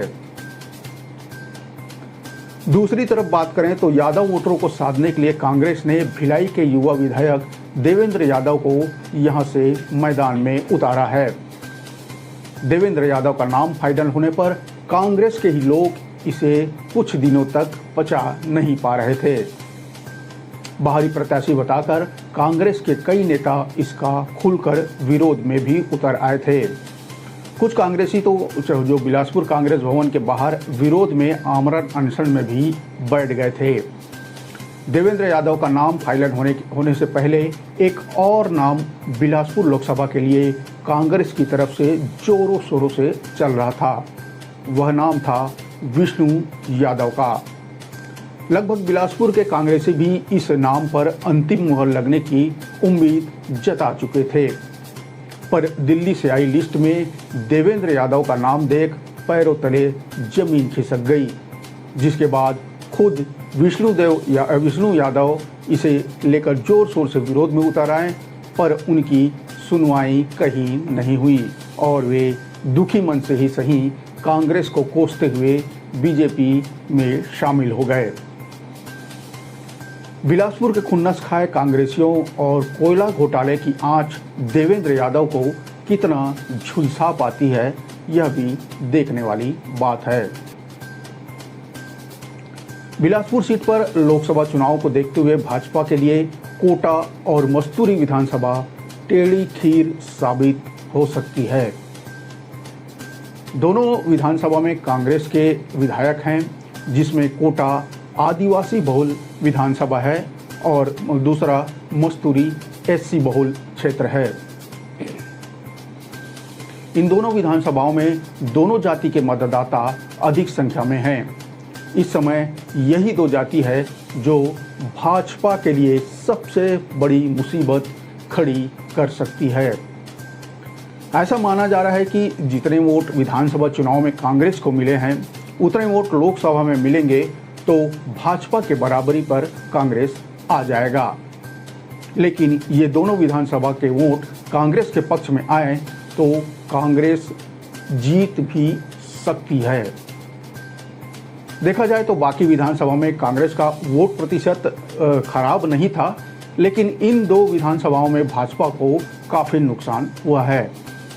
यदि ऐसा हुआ तो भाजपा के लिए बिलासपुर सीट जीतना आसान कतई नहीं होने वाला है। बिलासपुर लोकसभा सीट पिछले 26 सालों से भाजपा के पाले में ही आता रहा है, लेकिन इस बार चुनावी गणित और लोकसभा क्षेत्र के बाहर के उम्मीदवार के आने पर अब दोनों ही पार्टी के बीच कांटे की टक्कर मानी जा रही है। वैसे तो इस सीट पर दोनों ही उम्मीदवार पिछड़े वर्ग के हैं, लेकिन साहू और यादव समाज से मिले दोनों उम्मीदवार को जीत और हार पर संशय बना हुआ है। बिलासपुर लोकसभा में 8 विधानसभा आते हैं, जिनमें फिलहाल 6 पर भाजपा तो 2 पर कांग्रेस काबिज है। लेकिन यह भी कहा जा रहा है कि यदि कांग्रेस 8 विधानसभा में मिले वोट और मस्तूरी और कोटा विधानसभा के आदिवासी और सतनामी समाज के मतदाताओं को अपने पक्ष में वोट करने पर राजी कर ले तो यह सीट कांग्रेस के खाते में आ सकती है। कोटा विधानसभा में लगभग 45% मतदाता आदिवासी हैं। इसी तरह मस्तूरी विधानसभा की बात करें तो यहाँ एससी आरक्षित सीट है, यहाँ भी 70% एससी समाज के मतदाता हैं और इस समय दोनों ही विधानसभा में कांग्रेस के विधायक फिलहाल काबिज हैं। बिलासपुर लोकसभा के 8 विधानसभा में लगभग 20 लाख मतदाता हैं। इनमें पिछले विधानसभा चुनाव यानी 2023 की जो विधानसभा चुनाव थे उसमें 11.5 लाख मतदाताओं ने मतदान किया था। इनमें 5.5 लाख वोट कांग्रेस को मिले, जबकि 6.5 लाख वोट भाजपा को मिले हैं। लेकिन विधानसभा और लोकसभा चुनाव के अलग अलग बात है। इसमें परिस्थितियां बदल जाती हैं और मुद्दे भी बदल जाते हैं। जैसे कि विधानसभा चुनाव में स्थानीय और प्रदेश स्तर के मुद्दे होते हैं, वहीं लोकसभा चुनाव में देश के मुद्दे हावी रहते हैं।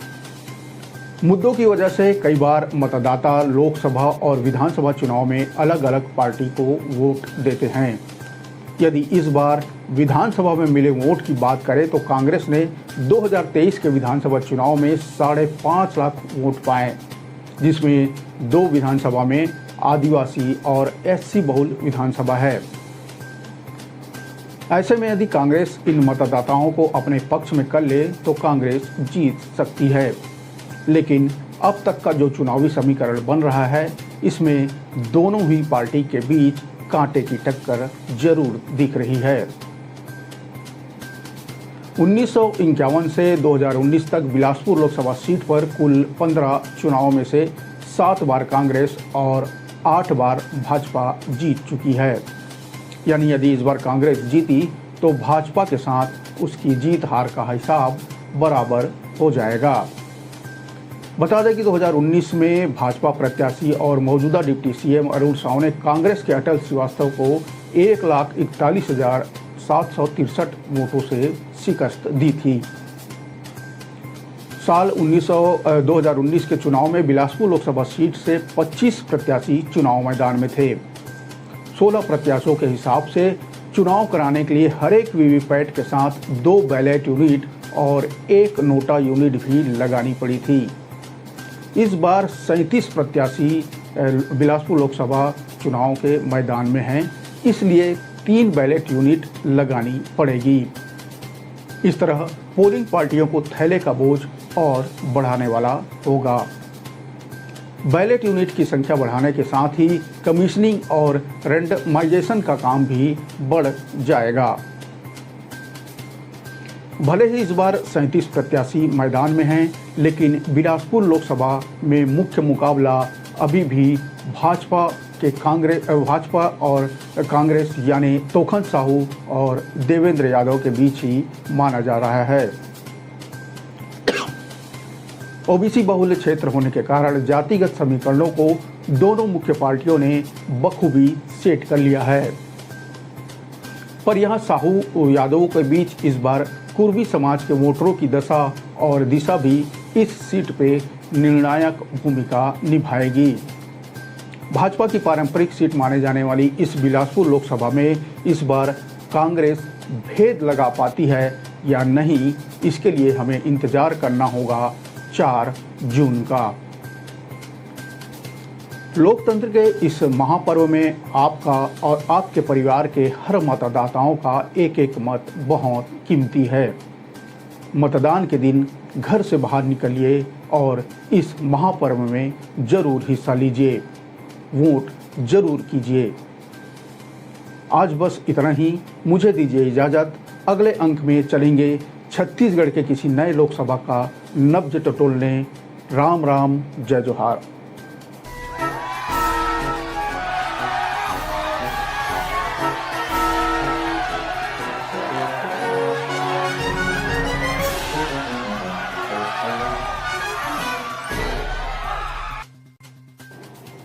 इस बार बात छत्तीसगढ़ के उस लोकसभा सीट की जहां दोनों मुख्य पार्टी में महिलाओं के बीच मुकाबला है, यानी दीदी और भाभी के बीच, जिसके चलते यह Lok Sabha seat high profile seat बन चुकी है। यहां कांग्रेस को प्रदर्शन दोहराने और भाजपा को अपनी साख बचाने का पूरा दबाव है। पिछले लोकसभा चुनाव यानी 2019 में कांग्रेस की ओर से ज्योत्सना महंत चुनाव मैदान में थी और जीतकर सांसद भी बनी थी। वर्तमान में वे दोबारा इस सीट पर कांग्रेस की टिकट से चुनाव लड़ रही हैं, जबकि भाजपा की ओर से तेज तर्रार नेत्री सरोज पांडे चुनावी मैदान में हैं। हालांकि ये चुनाव ज्योत्सना महंत और भाजपा की सरोज पांडे के बीच नहीं है, बल्कि उनके पति और नेता प्रतिपक्ष चरणदास महंत और भाजपा की राष्ट्रीय महासचिव सरोज पांडे के बीच सीधा माना जा रहा है। नमस्कार, मैं हूं नवीन और इस बार बात करेंगे कोरबा लोकसभा सीट की।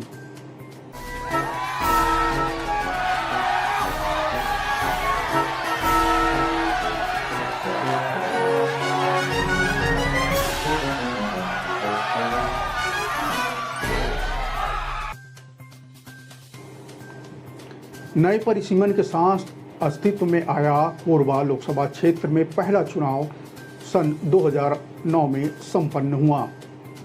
तब कांग्रेस से चरणदास महंत ने बीजेपी के करुणा शुक्ला को लगभग 20,737 मतों से पराजित किया था। 2009 के बाद 2014 में इस लोकसभा क्षेत्र से दूसरे लोकसभा चुनाव में कांग्रेस के चरणदास महंत को बीजेपी के डॉक्टर बंसीलाल महतो ने महज 4,265 मतों से शिकस्त दे दी थी। बात करें 2019 लोकसभा चुनाव की, तो इस चुनाव में डॉक्टर चरणदास महंत चुनाव नहीं लड़े। उनके जगह उनकी धर्मपत्नी यानी ज्योत्सना महंत पहली बार चुनाव मैदान में उतरी और जीत भी हासिल की। कोरबा लोकसभा से कांग्रेस ने एक बार फिर चरणदास महंत की पत्नी यानी ज्योत्सना महंत को ही अपना कैंडिडेट बनाया। 2019 में मोदी लहर थी, ऐसे में छत्तीसगढ़ में जिन 2 सीटों पर कांग्रेस आई थी उनमें एक कोरबा थी और एक बस्तर। पार्टी ने मोदी लहर में भी जीत कर आने वाली ज्योत्सना महंत को इसलिए भी टिकट दिया है। हालांकि ये चुनाव ज्योत्सना महंत और भाजपा की सरोज पांडे के बीच नहीं माना जा रहा है, बल्कि उनके पति और नेता प्रतिपक्ष चरणदास महंत और भाजपा की राष्ट्रीय महासचिव सरोज पांडे के बीच माना जा रहा है। इस बात में कोई शक नहीं कि इस क्षेत्र में कांग्रेस के सबसे बड़े नेता चरणदास महंत ही हैं। पिछली सरकार में वे विधानसभा अध्यक्ष की भूमिका में थे और उससे पहले कहीं न कहीं मुख्यमंत्री की रेस में भी थे।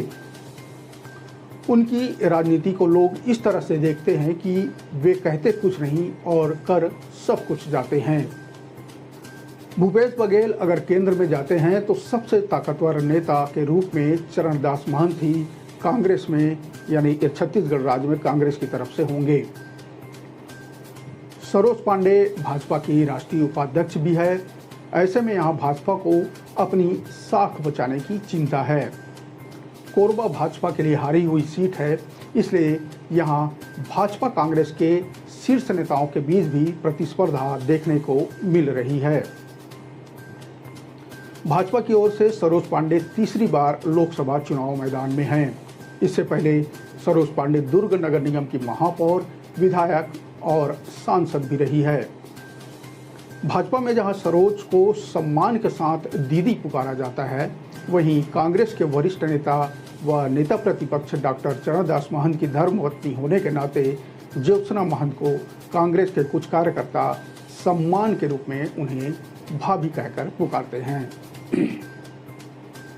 कोरबा लोकसभा क्षेत्र में कुल 4 जिलों के 8 विधानसभा क्षेत्र आते हैं, जिनमें कोरिया, एमसीबी जिले में बैकुंठपुर, मनेन्द्रगढ़ और भरतपुर सोरहत विधानसभा क्षेत्र के अलावा पेंड्रा जिले के मरवाही विधानसभा, जबकि कोरबा जिले के पाली, तानाखार, कटघोरा, रामपुर और कोरबा विधानसभा क्षेत्र शामिल हैं।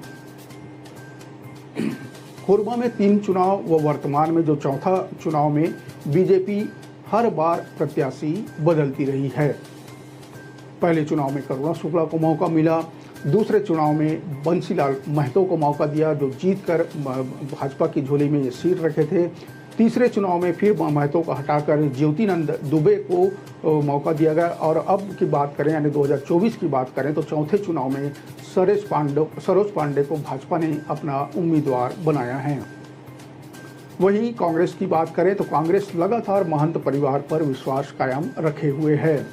पहले 2 चुनाव में डॉक्टर चरणदास महंत लड़े और अब लगातार 2 चुनाव में उनकी पत्नी यानी ज्योत्सना महंत चुनाव मैदान में लड़ रही है। बता दें कि 2019 में चुनाव में ज्योत्सना महंत का मुकाबला करने वाले बीजेपी के ज्योतिनंद दुबे को चुनाव मैदान में भाजपा ने उतारा था, लेकिन एक बार फिर इस लोकसभा से कांग्रेस की जीत हुई थी और ज्योत्सना चरणदास महंत ने बीजेपी के ज्योतिनंद दुबे को 26,249 मतों से हरा दिया था। कोरबा लोकसभा सीट पर गोंडवाना गणतंत्र पार्टी को भी दरकिनार कभी नहीं किया जा सकता। गोंडवाना गणतंत्र पार्टी के वोटों से ही कोरबा सीट पर हार जीत का समीकरण बदलता रहा है। जब जब गोंडवाना गणतंत्र पार्टी को कम वोट मिले, कांग्रेस को निश्चित रूप से फायदा हुआ है।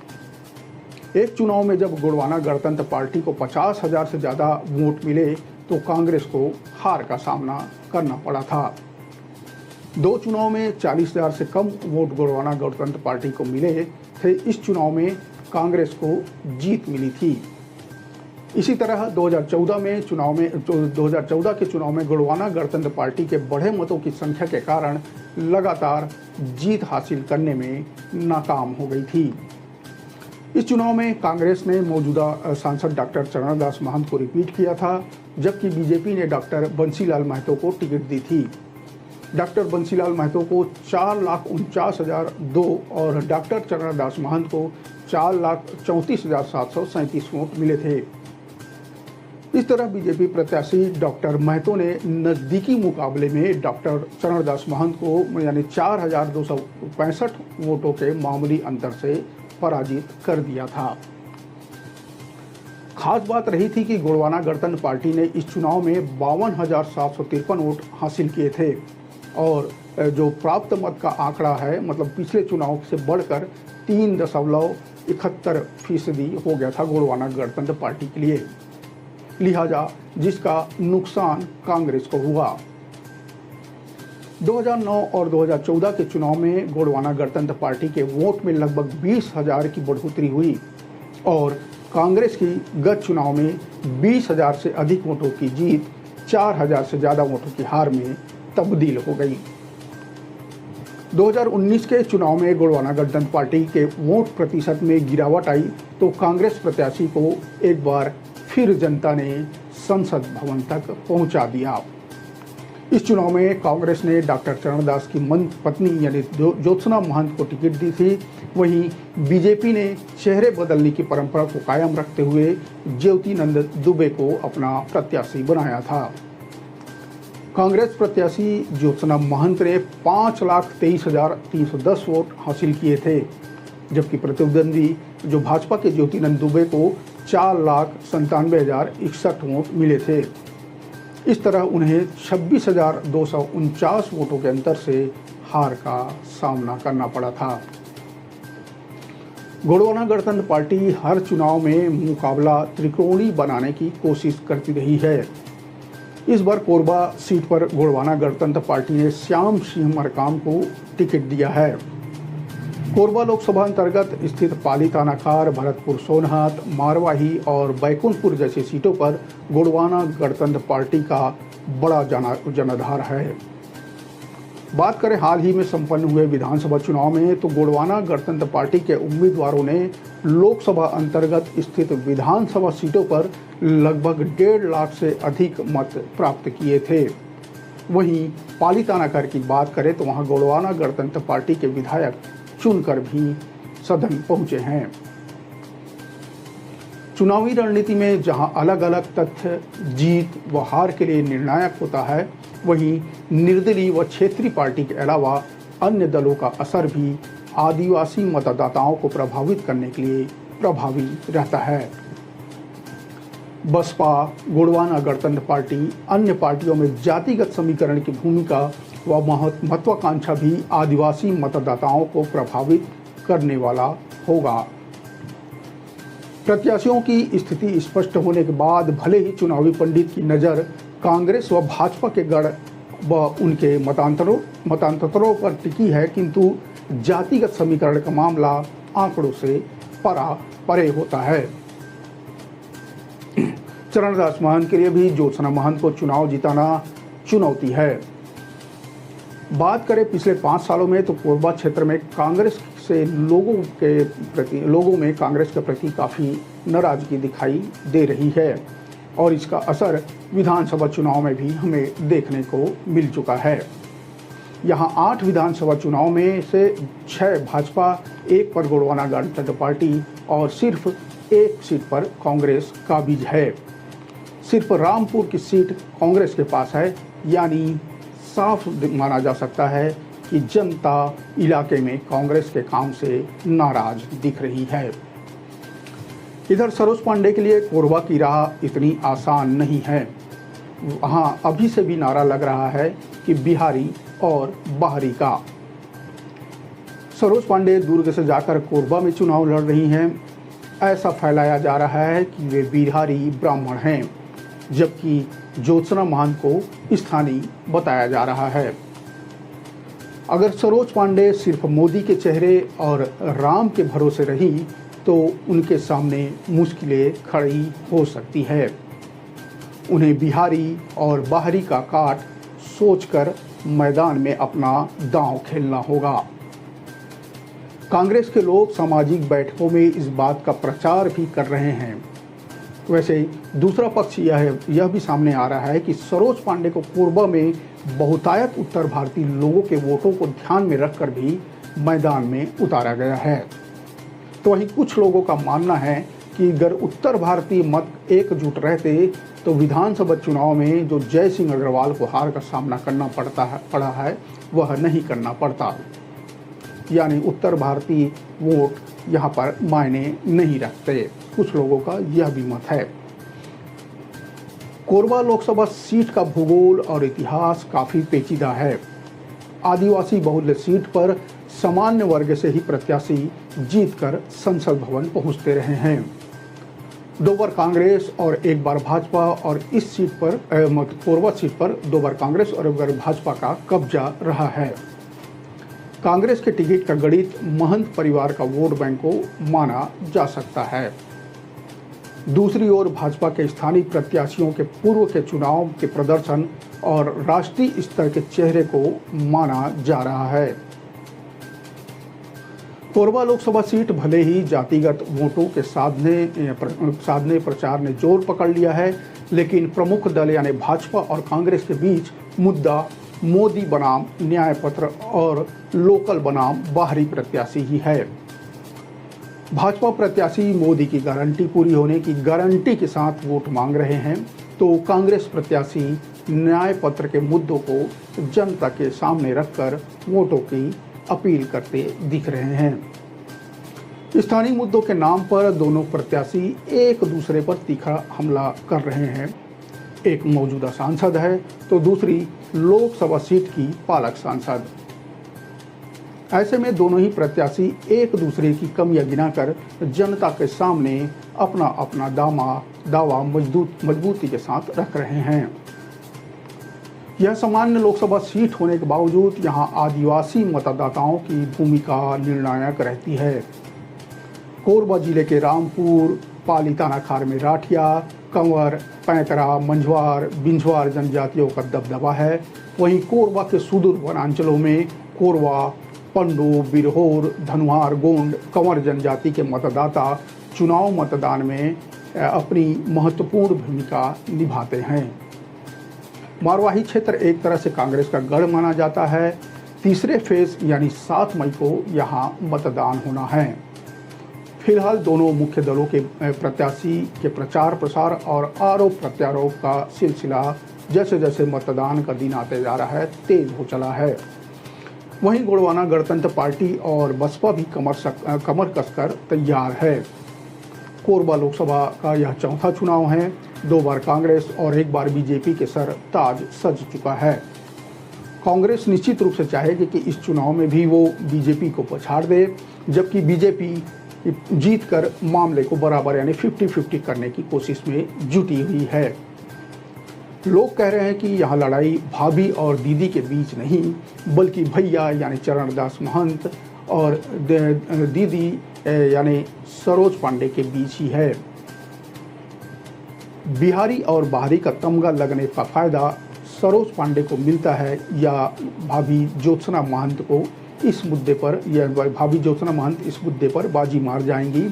इसके लिए हमें इंतजार करना होगा 4 जून का यानी मतगणना के दिन का। आज बस इतना ही। अगले कड़ी में बात होगी छत्तीसगढ़ के किसी दूसरे लोकसभा क्षेत्र की। तब तक मुझे दीजिए इजाजत। नमस्कार, राम राम, जय जोहार।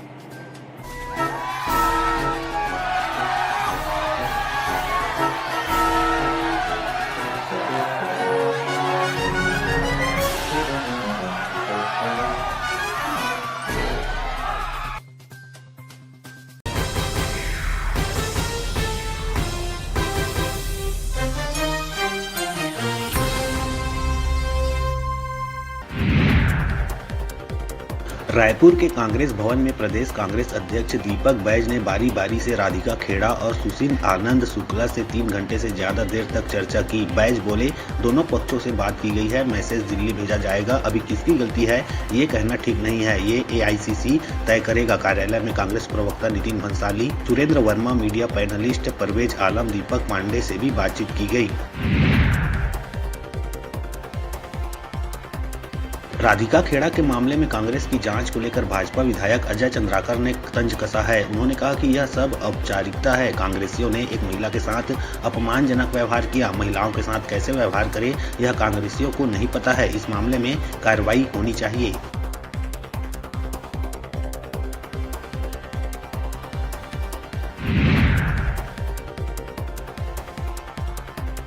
भाजपा विधायक अजय चंद्राकर के स्क्रिप्टेड नेता कहे जाने पर प्रदेश कांग्रेस अध्यक्ष दीपक बैज ने पलटवार किया है। उन्होंने कहा कि अजय चंद्राकर के बयानों को कोई गंभीरता से नहीं लेता। भाजपा के बयानों से देश में किसी को फायदा नहीं दिख रहा है। तीसरे चरण को संपन्न होने दीजिए। प्रधानमंत्री अपनी सभा में घड़ियाली आंसू बहाना शुरू कर देंगे, क्योंकि भाजपा के पास यही बचा है।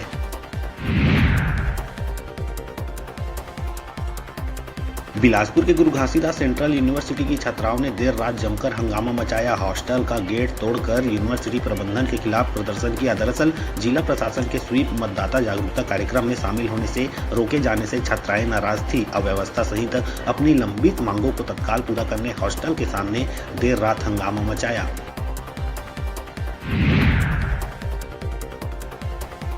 गरियाबंद के राजिम थाना क्षेत्र में बांधा अवैध खदान में यूट्यूबर की पिटाई के बाद अब रेत के अवैध माइनिंग को लेकर ग्रामीण आपस में भिड़ गए। हथखोज खदान से अवैध परिवहन को रोकने गए ग्रामीणों में आपस में झड़प हुई है, जिसका वीडियो तेजी से वायरल हो रहा है। वीडियो में दिख रहा है कि कुछ लोग हाईवा को रोकते दिख रहे हैं। इसी बीच खदान का समर्थन करने वाले कुछ ग्रामीणों में मारपीट हो रही है।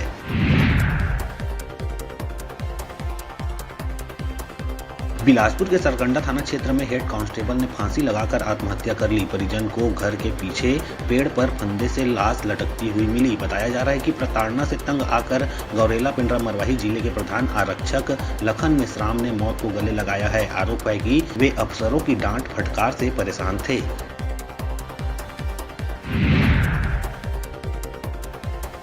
कोरबा जिले के सर्वमंगला चौकी क्षेत्र के सर्वमंगला फाटक पार करते समय कोयला लोडेड ट्रेलर नहर की रेलिंग तोड़ते हुए 20 फीट नीचे पानी के तेज बहाव में गिर गया। ट्रेलर ड्राइवर किसी तरह से तैरते हुए बाहर निकला और अपनी जान बचाई। सामने अचानक से बाइक सवार आ गया था। उसे बचाने के चक्कर में ट्रेलर अनियंत्रित हो गया और रेलिंग को तोड़ते हुए नहर में 20 फीट नीचे जा गिरा।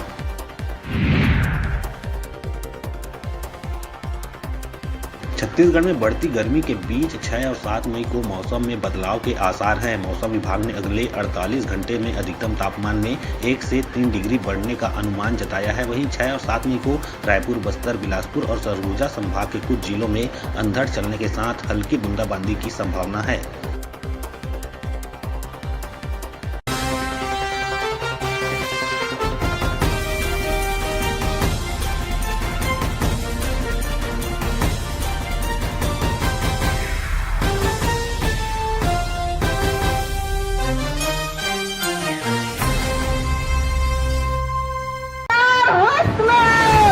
खबर के उस सब को पहलू जेखर से तय उठे आप मन के दिन हमारे छत्तीसगढ़ के तीज त्योहार है, चाहे हरेली हो, तीजा। प्रदेश के हर वो खबर जेखर से जुड़े हैं आप मन के भावना। जतका गौठान बनारी से वो सब पहला बारिश में ध्वस्त हो गए। न भूसा है, न पैरा है, न चारा है। हर वो खबर जेखर से जुड़े हैं आप मन के उम्मीद। में अगर काम अच्छा नहीं हो रहा है, मैं शायद पीछे रहूं, मैं उस विभाग में ना रहूं तो बेहतर काम हो। खबर के वो जम्मो सच जेखर से जुड़े हैं आप मन के एहसास।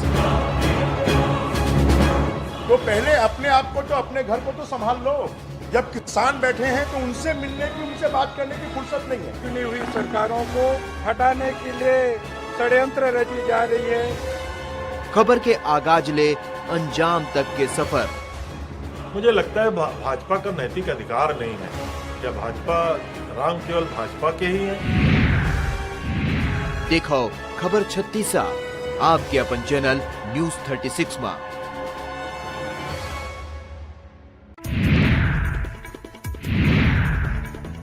रायपुर के कांग्रेस भवन में प्रदेश कांग्रेस अध्यक्ष दीपक बैज ने बारी बारी से राधिका खेड़ा और सुशील आनंद शुक्ला से 3 घंटे से ज्यादा देर तक चर्चा की। बैज बोले, दोनों पक्षों से बात की गई है, मैसेज दिल्ली भेजा जाएगा। अभी किसकी गलती है ये कहना ठीक नहीं है, ये AICC तय करेगा। कार्यालय में कांग्रेस प्रवक्ता नितिन भंसाली, सुरेंद्र वर्मा, मीडिया पैनलिस्ट परवेज आलम, दीपक पांडे से भी बातचीत की गई।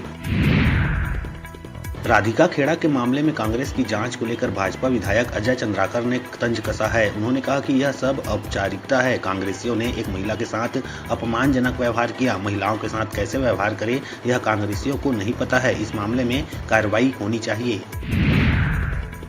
भाजपा विधायक अजय चंद्राकर के स्क्रिप्टेड नेता कहे जाने पर प्रदेश कांग्रेस अध्यक्ष दीपक बैज ने पलटवार किया है। उन्होंने कहा कि अजय चंद्राकर के बयानों को कोई गंभीरता से नहीं लेता। भाजपा के बयानों से देश में किसी को फायदा नहीं दिख रहा है। तीसरे चरण को संपन्न होने दीजिए। प्रधानमंत्री अपनी सभा में घड़ियाली आंसू बहाना शुरू कर देंगे, क्योंकि भाजपा के पास यही बचा है। बिलासपुर के गुरु घासीदास सेंट्रल यूनिवर्सिटी की छात्राओं ने देर रात जमकर हंगामा मचाया। हॉस्टल का गेट तोड़कर यूनिवर्सिटी प्रबंधन के खिलाफ प्रदर्शन किया। दरअसल जिला प्रशासन के स्वीप मतदाता जागरूकता कार्यक्रम में शामिल होने से रोके जाने से छात्राएं नाराज थी। अव्यवस्था सहित अपनी लंबित मांगों को तत्काल पूरा करने हॉस्टल के सामने देर रात हंगामा मचाया। गरियाबंद के राजिम थाना क्षेत्र में बांधा अवैध खदान में यूट्यूबर की पिटाई के बाद अब रेत के अवैध माइनिंग को लेकर ग्रामीण आपस में भिड़ गए। हथखोज खदान से अवैध परिवहन को रोकने गए ग्रामीणों में आपस में झड़प हुई है, जिसका वीडियो तेजी से वायरल हो रहा है। वीडियो में दिख रहा है कि कुछ लोग हाईवा को रोकते दिख रहे हैं। इसी बीच खदान का समर्थन करने वाले कुछ ग्रामीणों में मारपीट हो रही है। बिलासपुर के सरकंडा थाना क्षेत्र में हेड कांस्टेबल ने फांसी लगाकर आत्महत्या कर ली। परिजन को घर के पीछे पेड़ पर फंदे से लाश लटकती हुई मिली। बताया जा रहा है कि प्रताड़ना से तंग आकर गौरेला पिंडरा मरवाही जिले के प्रधान आरक्षक लखन मेश्राम ने मौत को गले लगाया है। आरोप है कि वे अफसरों की डांट फटकार से परेशान थे। कोरबा जिले के सर्वमंगला चौकी क्षेत्र के सर्वमंगला फाटक पार करते समय कोयला लोडेड ट्रेलर नहर की रेलिंग तोड़ते हुए 20 फीट नीचे पानी के तेज बहाव में गिर गया। ट्रेलर ड्राइवर किसी तरह से तैरते हुए बाहर निकला और अपनी जान बचाई। सामने अचानक से बाइक सवार आ गया था। उसे बचाने के चक्कर में ट्रेलर अनियंत्रित हो गया और रेलिंग को तोड़ते हुए नहर में 20 फीट नीचे जा गिरा। छत्तीसगढ़ में बढ़ती गर्मी के बीच 6 और 7 मई को मौसम में बदलाव के आसार हैं। मौसम विभाग ने अगले 48 घंटे में अधिकतम तापमान में 1 से 3 डिग्री बढ़ने का अनुमान जताया है। वहीं 6 और 7 मई को रायपुर, बस्तर, बिलासपुर और सरगुजा संभाग के कुछ जिलों में अंधड़ चलने के साथ हल्की बूंदाबांदी की संभावना है। बिलासपुर लोकसभा प्रत्याशी तोखन साहू के समर्थन में यादव समाज खुलकर सामने आ गया है। भारतीय जनता पार्टी के नेता सोमनाथ यादव, विष्णु यादव समेत यादव समाज के लोगों ने कांग्रेस प्रत्याशी देवेंद्र यादव पर यादव समाज की मान्यताओं की उपेक्षा करने और पिछड़ा वर्ग के हितों की अनदेखी करने को लेकर जमकर हमला बोला।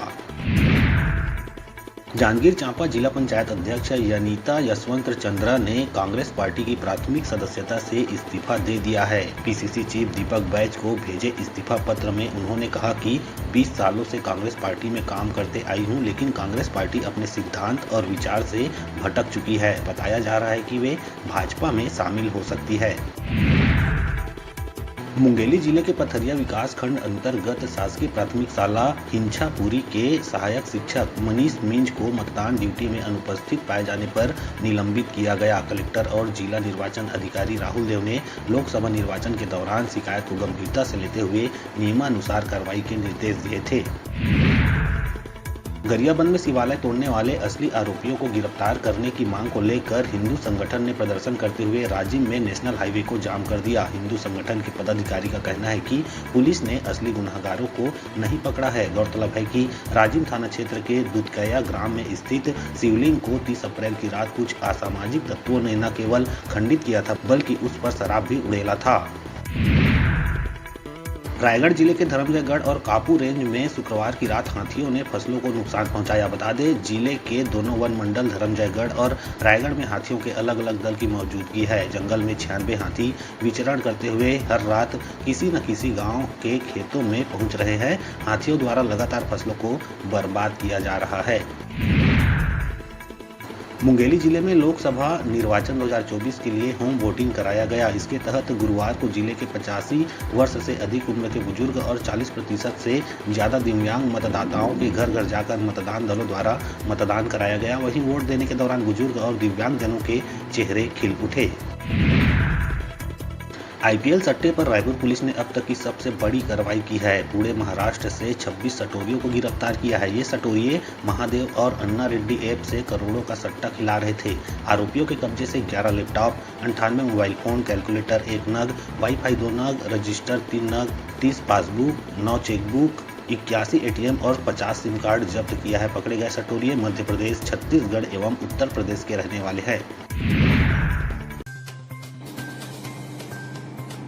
बिलासपुर लोकसभा सीट में इस बार चुनाव में यहां की परिस्थिति बदली सी नजर आ रही है।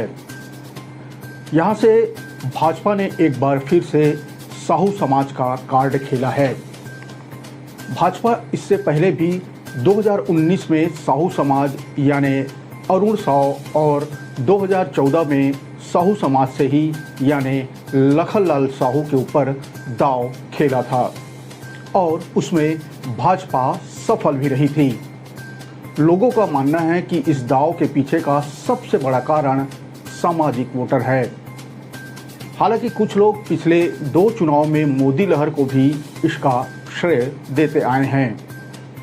बीजेपी इस बार फिर साहू समाज से ही उम्मीदवार को मैदान में उतारा है, तो दूसरी तरफ कांग्रेस ने भी करारा जवाब देते हुए यादव कार्ड खेल दिया है। कांग्रेस ने यहां भिलाई के विधायक एवं युवा नेता देवेंद्र यादव को मैदान में उतारा है। हालांकि दोनों उम्मीदवार के ऊपर बाहरी प्रत्याशी का तमगा लगा हुआ है। वो चुनाव में कितना असर डालेगा, इस पर भी हम आगे बात करेंगे।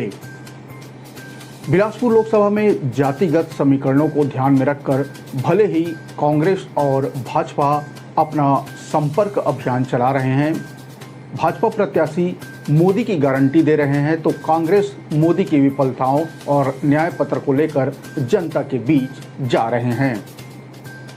मतलब यहां भी मुद्दा मोदी बनाम मोदी ही देखा जा रहा है। नमस्कार, मैं हूं नवीन और चुनावी चालीसा में इस बार नब्ज टटोलेंगे छत्तीसगढ़ के एक और प्रमुख सीट यानी बिलासपुर लोकसभा सीट की।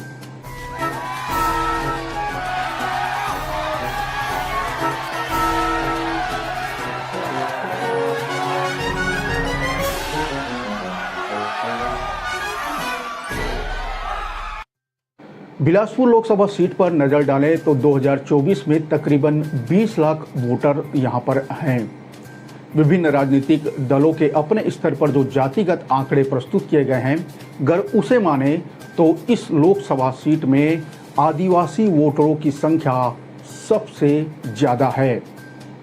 2,65,000 के आंकड़े के साथ ही आदिवासी वोटर पहले नंबर पर हैं। इसके बाद 2 लाख तकरीबन 2,25,000 साहू समाज के वोटरों की संख्या बिलासपुर लोकसभा सीट पे है।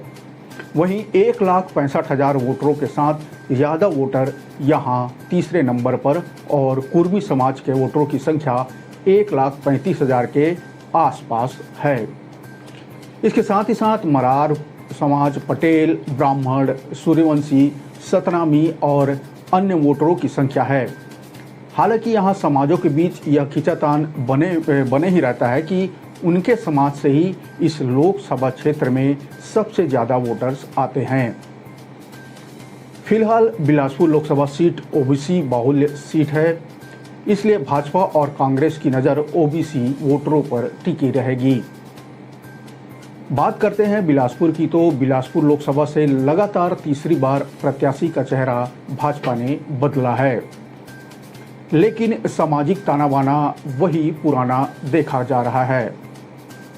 अब बात करें 2014 चुनाव की या 2019 या अब की यानी 2024 की, तो बीजेपी ने साहू समाज पर ही भरोसा जताया है और पिछले 2 चुनाव में भी यह भरोसा 16 आने बीजेपी के लिए सच साबित हुआ। दोनों ही प्रत्याशी यानी लखनलाल साहू और अरुण साहू ने अच्छे खासे वोट से ये सीट जीती थी, यहाँ फतह हासिल की थी। लेकिन बावजूद इसके इनमें से रिपीट किसी को भाजपा ने नहीं किया। हालांकि अरुण साहू छत्तीसगढ़ बीजेपी की कमान संभालने के बाद विधानसभा में कांग्रेस को पटखनी देने में सफल रहे। वे इस विधानसभा चुनाव में तोखन साहू, जो फिलहाल बिलासपुर से लोकसभा सीट के उम्मीदवार हैं, उनकी चित परिचित सीट यानी लोरवी से चुनाव लड़े और जीत हासिल कर फिलहाल छत्तीसगढ़ में डिप्टी सीएम के पद पर काबिज हैं। कहा यह भी जा रहा है कि अरुण साहू ने विधानसभा में उनकी सीट उनसे ले ली थी, लिहाजा पूरा जोर लगाकर वे इसका एहसान चुकाते हुए आला कमान से बिलासपुर के लिए तोखन साहू का टिकट ले ही आए। हालांकि विधानसभा चुनाव में बीजेपी के शानदार जीत के बाद बिलासपुर के कद्दावर नेता यानी पूर्व मंत्री अमर अग्रवाल को साय मंत्रिमंडल में जगह नहीं मिलने पर यह कयास लगाए जा रहे थे कि उन्हें लोकसभा में बिलासपुर से टिकट दी जा सकती है। पर इन सब कयासों पर विराम उस समय लग गया जब तोखन साहू के नाम पे मुहर लगी। पार्टी के ही कुछ लोग दबी जुबान में इसे अरुण साहू की अंदरूनी रणनीति का जीत बताते आ रहे हैं। बहरहाल इस बार फिर साहू समाज से यानी पूर्व विधायक तोखन साहू को मैदान में उतारने से अंदरूनी तौर पर बीजेपी के लिए कुछ न कुछ संकट पैदा करने वाला जरूर साबित होगा। लगातार तीसरी बार साहू समाज को तवज्जो देने से यहाँ के कुछ समाज प्रमुख खासे नाराज भी चल रहे हैं। खासकर सबसे ज्यादा वोटरों यानी चौथे पायदान पर काबिज कुर्मी समाज के बीच जो बातें निकलकर सामने आ रही है वह बीजेपी के फेवर में कतई नहीं दिखती। हालांकि कहीं न कहीं बीजेपी से नाराज कुर्मी समाज ने यह पत्ता अभी तक नहीं खोला है कि इस चुनाव में वह किसे वोट करेंगे। बहरहाल कुर्मी समाज की इस्लाम बंदी से बीजेपी के सामने संकट के बादल जरूर मंडरा सकते हैं। अब देखना यह है कि बीजेपी कुर्मी समाज को कितना समझा और संतुष्ट कर पाती है। दूसरी तरफ बात करें तो यादव वोटरों को साधने के लिए कांग्रेस ने भिलाई के युवा विधायक देवेंद्र यादव को यहां से मैदान में उतारा है। देवेंद्र यादव का नाम फाइनल होने पर कांग्रेस के ही लोग इसे कुछ दिनों तक पचा नहीं पा रहे थे। बाहरी प्रत्याशी बताकर कांग्रेस के कई नेता इसका खुलकर विरोध में भी उतर आए थे। कुछ कांग्रेसी तो जो बिलासपुर कांग्रेस भवन के बाहर विरोध में आमरण अनशन में भी बैठ गए थे। देवेंद्र यादव का नाम फाइनल होने से पहले एक और नाम बिलासपुर लोकसभा के लिए कांग्रेस की तरफ से जोरों शोरों से चल रहा था। वह नाम था विष्णु यादव का। लगभग बिलासपुर के कांग्रेसी भी इस नाम पर अंतिम मुहर लगने की उम्मीद जता चुके थे, पर दिल्ली से आई लिस्ट में देवेंद्र यादव का नाम देख पैरों तले जमीन खिसक गई, जिसके बाद खुद विष्णु यादव इसे लेकर जोर शोर से विरोध में उतर आए, पर उनकी सुनवाई कहीं नहीं हुई और वे दुखी मन से ही सही कांग्रेस को कोसते हुए बीजेपी में शामिल हो गए। बिलासपुर के खुन्नस खाए कांग्रेसियों और कोयला घोटाले की आंच देवेंद्र यादव को कितना झुलसा पाती है, यह भी देखने वाली बात है। बिलासपुर सीट पर लोकसभा चुनाव को देखते हुए भाजपा के लिए कोटा और मस्तूरी विधानसभा टेढ़ी खीर साबित हो सकती है। दोनों विधानसभा में कांग्रेस के विधायक हैं, जिसमें कोटा आदिवासी बहुल विधानसभा है और दूसरा मस्तूरी एससी बहुल क्षेत्र है। इन दोनों विधानसभाओं में दोनों जाति के मतदाता अधिक संख्या में हैं। इस समय यही दो जाति है जो भाजपा के लिए सबसे बड़ी मुसीबत खड़ी कर सकती है। ऐसा माना जा रहा है कि जितने वोट विधानसभा चुनाव में कांग्रेस को मिले हैं, उतने वोट लोकसभा में मिलेंगे तो भाजपा के बराबरी पर कांग्रेस आ जाएगा। लेकिन ये दोनों विधानसभा के वोट कांग्रेस के पक्ष में आए तो कांग्रेस जीत भी सकती है। देखा जाए तो बाकी विधानसभा में कांग्रेस का वोट प्रतिशत खराब नहीं था, लेकिन इन दो विधानसभाओं में भाजपा को काफी नुकसान हुआ है। यदि ऐसा हुआ तो भाजपा के लिए बिलासपुर सीट जीतना आसान कतई नहीं होने वाला है।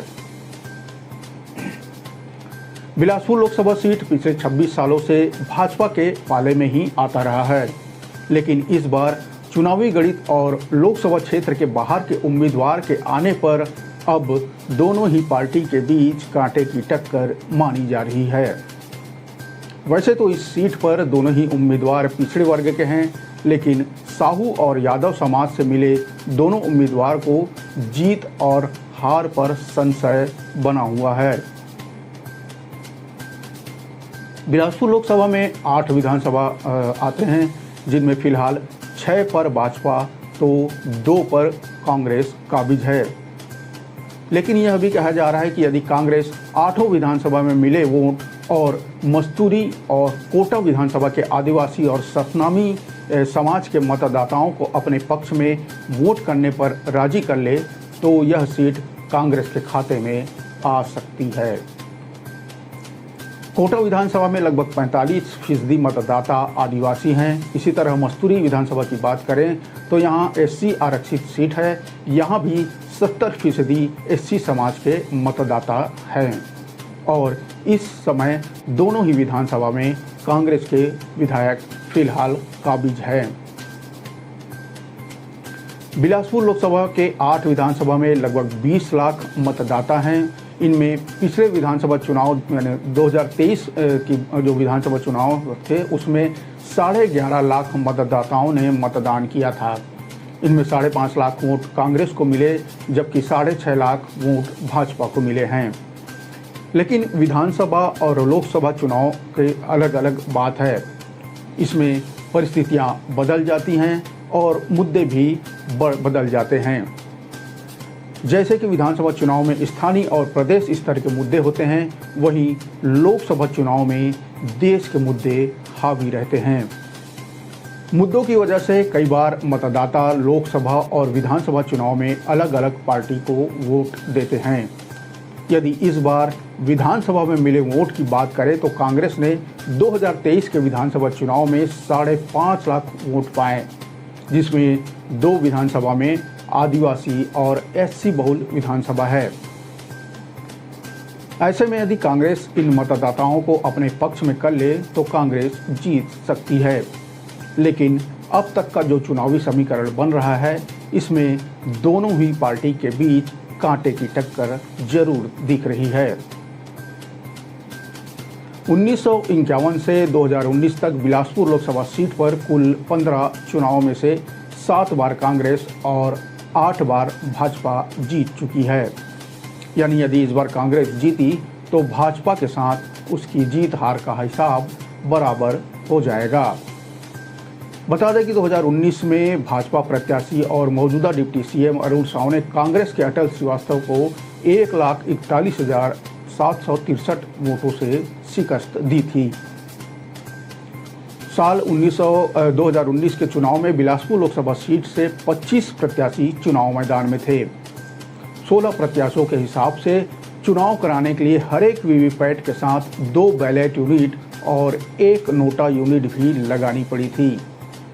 इस बार 37 प्रत्याशी बिलासपुर लोकसभा चुनाव के मैदान में हैं, इसलिए 3 बैलेट यूनिट लगानी पड़ेगी। इस तरह पोलिंग पार्टियों को थैले का बोझ और बढ़ाने वाला होगा। बैलेट यूनिट की संख्या बढ़ाने के साथ ही कमीशनिंग और रैंडमाइजेशन का काम भी बढ़ जाएगा। भले ही इस बार 37 प्रत्याशी मैदान में हैं, लेकिन बिलासपुर लोकसभा में मुख्य मुकाबला अभी भी भाजपा और कांग्रेस यानी तोखन साहू और देवेंद्र यादव के बीच ही माना जा रहा है। ओबीसी बहुल क्षेत्र होने के कारण जातिगत समीकरणों को दोनों मुख्य पार्टियों ने बखूबी सेट कर लिया है। पर यहाँ साहू यादवों के बीच इस बार कुर्मी समाज के वोटरों की दशा और दिशा भी इस सीट पे निर्णायक भूमिका निभाएगी। भाजपा की पारंपरिक सीट माने जाने वाली इस बिलासपुर लोकसभा में इस बार कांग्रेस भेद लगा पाती है या नहीं, इसके लिए हमें इंतजार करना होगा 4 जून का। लोकतंत्र के इस महापर्व में आपका और आपके परिवार के हर मतदाताओं का एक एक मत बहुत कीमती है। मतदान के दिन घर से बाहर निकलिए और इस महापर्व में जरूर हिस्सा लीजिए, वोट जरूर कीजिए। आज बस इतना ही, मुझे दीजिए इजाज़त। अगले अंक में चलेंगे छत्तीसगढ़ के किसी नए लोकसभा का नब्ज टटोलने। राम राम, जय जोहार।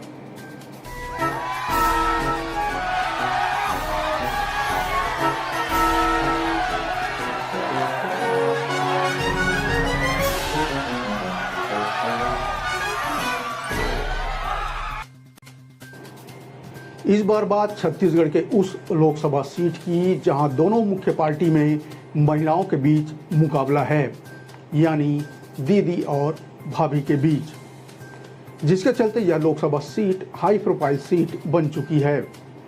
यहां कांग्रेस को प्रदर्शन दोहराने और भाजपा को अपनी साख बचाने का पूरा दबाव है। पिछले लोकसभा चुनाव यानी 2019 में कांग्रेस की ओर से ज्योत्सना महंत चुनाव मैदान में थी और जीतकर सांसद भी बनी थी। वर्तमान में वे दोबारा इस सीट पर कांग्रेस की टिकट से चुनाव लड़ रही हैं, जबकि भाजपा की ओर से तेज तर्रार नेत्री सरोज पांडे चुनावी मैदान में हैं।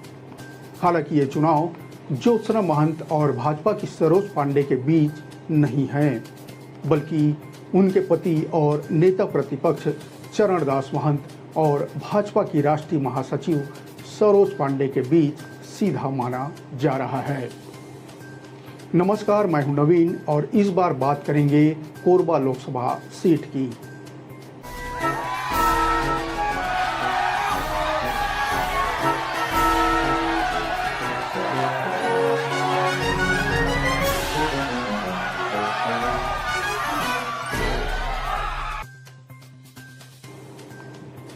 नए परिसीमन के साथ अस्तित्व में आया कोरबा लोकसभा क्षेत्र में पहला चुनाव सन 2009 में संपन्न हुआ। तब कांग्रेस से चरणदास महंत ने बीजेपी के करुणा शुक्ला को लगभग 20,737 मतों से पराजित किया था। 2009 के बाद 2014 में इस लोकसभा क्षेत्र से दूसरे लोकसभा चुनाव में कांग्रेस के चरणदास महंत को बीजेपी के डॉक्टर बंसीलाल महतो ने महज 4,265 मतों से शिकस्त दे दी थी। बात करें 2019 लोकसभा चुनाव की, तो इस चुनाव में डॉक्टर चरणदास महंत चुनाव नहीं लड़े। उनके जगह उनकी धर्मपत्नी यानी ज्योत्सना महंत पहली बार चुनाव मैदान में उतरी और जीत भी हासिल की। कोरबा लोकसभा से कांग्रेस ने एक बार फिर चरणदास महंत की पत्नी यानी ज्योत्सना महंत को ही अपना कैंडिडेट बनाया। 2019 में मोदी लहर थी, ऐसे में छत्तीसगढ़ में जिन 2 सीटों पर कांग्रेस आई थी उनमें एक कोरबा थी और एक बस्तर। पार्टी ने मोदी लहर में भी जीत कर आने वाली ज्योत्सना महंत को इसलिए भी टिकट दिया है। हालांकि ये चुनाव ज्योत्सना महंत और भाजपा की सरोज पांडे के बीच नहीं माना जा रहा है, बल्कि उनके पति और नेता प्रतिपक्ष चरणदास महंत और भाजपा की राष्ट्रीय महासचिव सरोज पांडे के बीच माना जा रहा है। इस बात में कोई शक नहीं कि इस क्षेत्र में कांग्रेस के सबसे बड़े नेता चरणदास महंत ही हैं।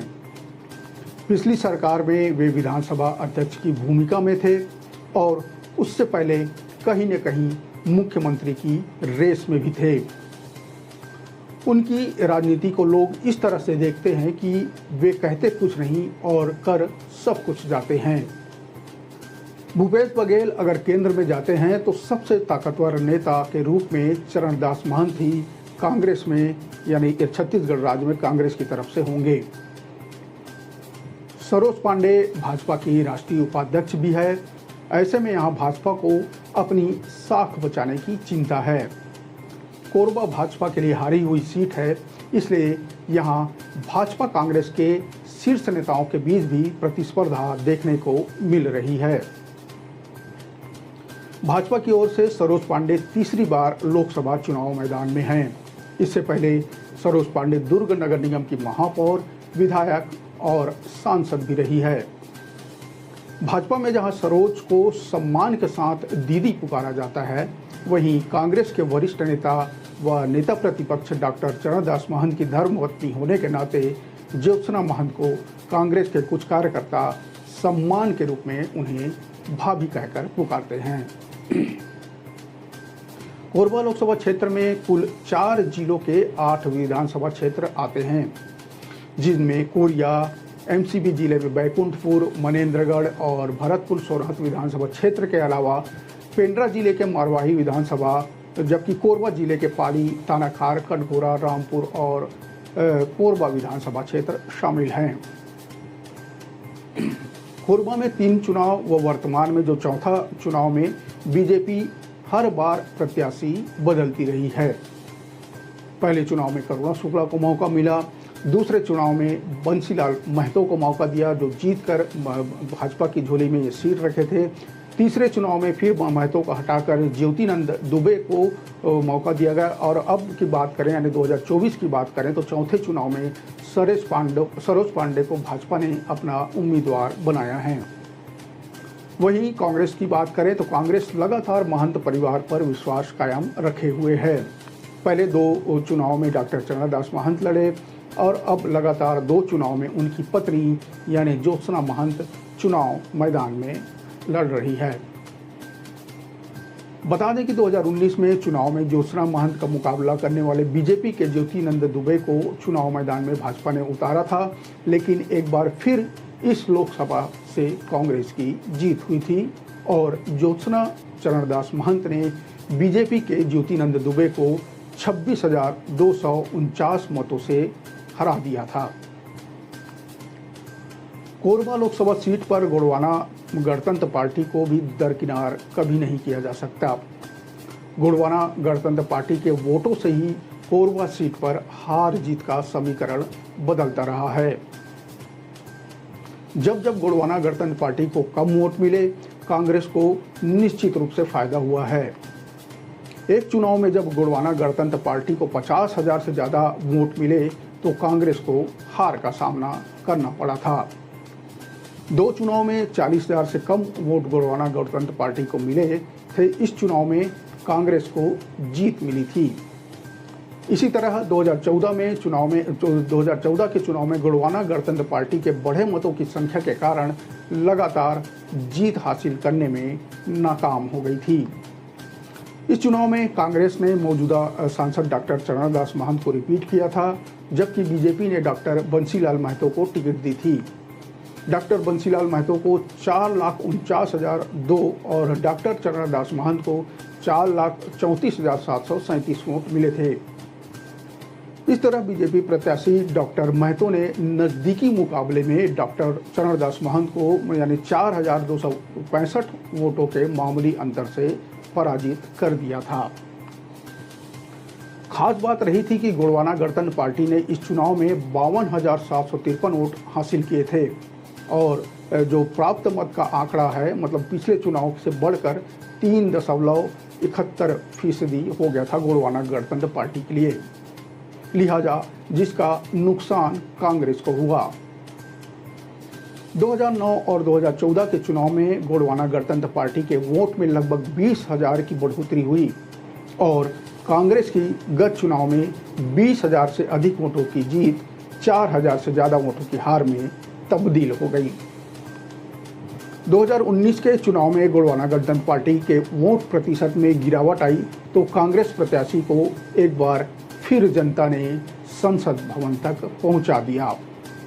इस चुनाव में कांग्रेस ने डॉक्टर चरणदास की पत्नी यानी ज्योत्सना महंत को टिकट दी थी। वहीं बीजेपी ने चेहरे बदलने की परंपरा को कायम रखते हुए ज्योतिनंद दुबे को अपना प्रत्याशी बनाया था। कांग्रेस प्रत्याशी ज्योत्सना महंत ने 5,23,310 वोट हासिल किए थे, जबकि प्रतिद्वंदी जो भाजपा के ज्योतिनंद दुबे को 4,97,061 वोट मिले थे। इस तरह उन्हें 26,249 वोटों के अंतर से हार का सामना करना पड़ा था। गोंडवाना गणतंत्र पार्टी हर चुनाव में मुकाबला त्रिकोणीय बनाने की कोशिश करती रही है। इस बार कोरबा सीट पर गोंडवाना गणतंत्र पार्टी ने श्याम सिंह मरकाम को टिकट दिया है। कोरबा लोकसभा अंतर्गत स्थित पाली तानाखार, भरतपुर सोनहत, मारवाही और बैकुंठपुर जैसी सीटों पर गोंडवाना गणतंत्र पार्टी का बड़ा जनाधार है। बात करें हाल ही में संपन्न हुए विधानसभा चुनाव में तो गोंडवाना गणतंत्र पार्टी के उम्मीदवारों ने लोकसभा अंतर्गत स्थित विधानसभा सीटों पर लगभग 1.5 लाख से अधिक मत प्राप्त किए थे। वहीं पाली तानाखार की बात करें तो वहां गोंडवाना गणतंत्र पार्टी के विधायक चुनकर भी सदन पहुंचे हैं। चुनावी रणनीति में जहां अलग अलग तथ्य जीत व हार के लिए निर्णायक होता है, वहीं निर्दलीय व क्षेत्रीय पार्टी के अलावा अन्य दलों का असर भी आदिवासी मतदाताओं को प्रभावित करने के लिए प्रभावी रहता है। बसपा, गोंडवाना गणतंत्र पार्टी, अन्य पार्टियों में जातिगत समीकरण की भूमिका व महत्वाकांक्षा भी आदिवासी मतदाताओं को प्रभावित करने वाला होगा। प्रत्याशियों की स्थिति स्पष्ट होने के बाद भले ही चुनावी पंडित की नज़र कांग्रेस व भाजपा के गढ़ व उनके मतांतरों पर टिकी है, किंतु जातिगत समीकरण का मामला आंकड़ों से परे होता है। चरणदास महंत के लिए भी ज्योत्सना महंत को चुनाव जिताना चुनौती है। बात करें पिछले 5 सालों में तो कोरबा क्षेत्र में कांग्रेस से लोगों में कांग्रेस के प्रति काफ़ी नाराजगी दिखाई दे रही है और इसका असर विधानसभा चुनाव में भी हमें देखने को मिल चुका है। यहाँ 8 विधानसभा चुनाव में से 6 भाजपा, 1 पर गोंडवाना गणतंत्र पार्टी और सिर्फ 1 सीट पर कांग्रेस काबिज है। सिर्फ रामपुर की सीट कांग्रेस के पास है, यानी साफ माना जा सकता है कि जनता इलाके में कांग्रेस के काम से नाराज दिख रही है। इधर सरोज पांडे के लिए कोरबा की राह इतनी आसान नहीं है। वहाँ अभी से भी नारा लग रहा है कि बिहारी और बाहरी का। सरोज पांडे दुर्ग से जाकर कोरबा में चुनाव लड़ रही हैं। ऐसा फैलाया जा रहा है कि वे बिहारी ब्राह्मण हैं, जबकि ज्योत्सना महंत को स्थानीय बताया जा रहा है। अगर सरोज पांडे सिर्फ मोदी के चेहरे और राम के भरोसे रही तो उनके सामने मुश्किलें खड़ी हो सकती है। उन्हें बिहारी और बाहरी का काट सोचकर मैदान में अपना दांव खेलना होगा। कांग्रेस के लोग सामाजिक बैठकों में इस बात का प्रचार भी कर रहे हैं। वैसे दूसरा पक्ष यह भी सामने आ रहा है कि सरोज पांडे को कोरबा में बहुतायत उत्तर भारतीय लोगों के वोटों को ध्यान में रखकर भी मैदान में उतारा गया है। तो वहीं कुछ लोगों का मानना है कि अगर उत्तर भारतीय मत एकजुट रहते तो विधानसभा चुनाव में जो जय सिंह अग्रवाल को हार का सामना करना पड़ा है वह नहीं करना पड़ता, यानी उत्तर भारतीय वोट यहाँ पर मायने नहीं रखते। कुछ लोगों का यह भी मत है।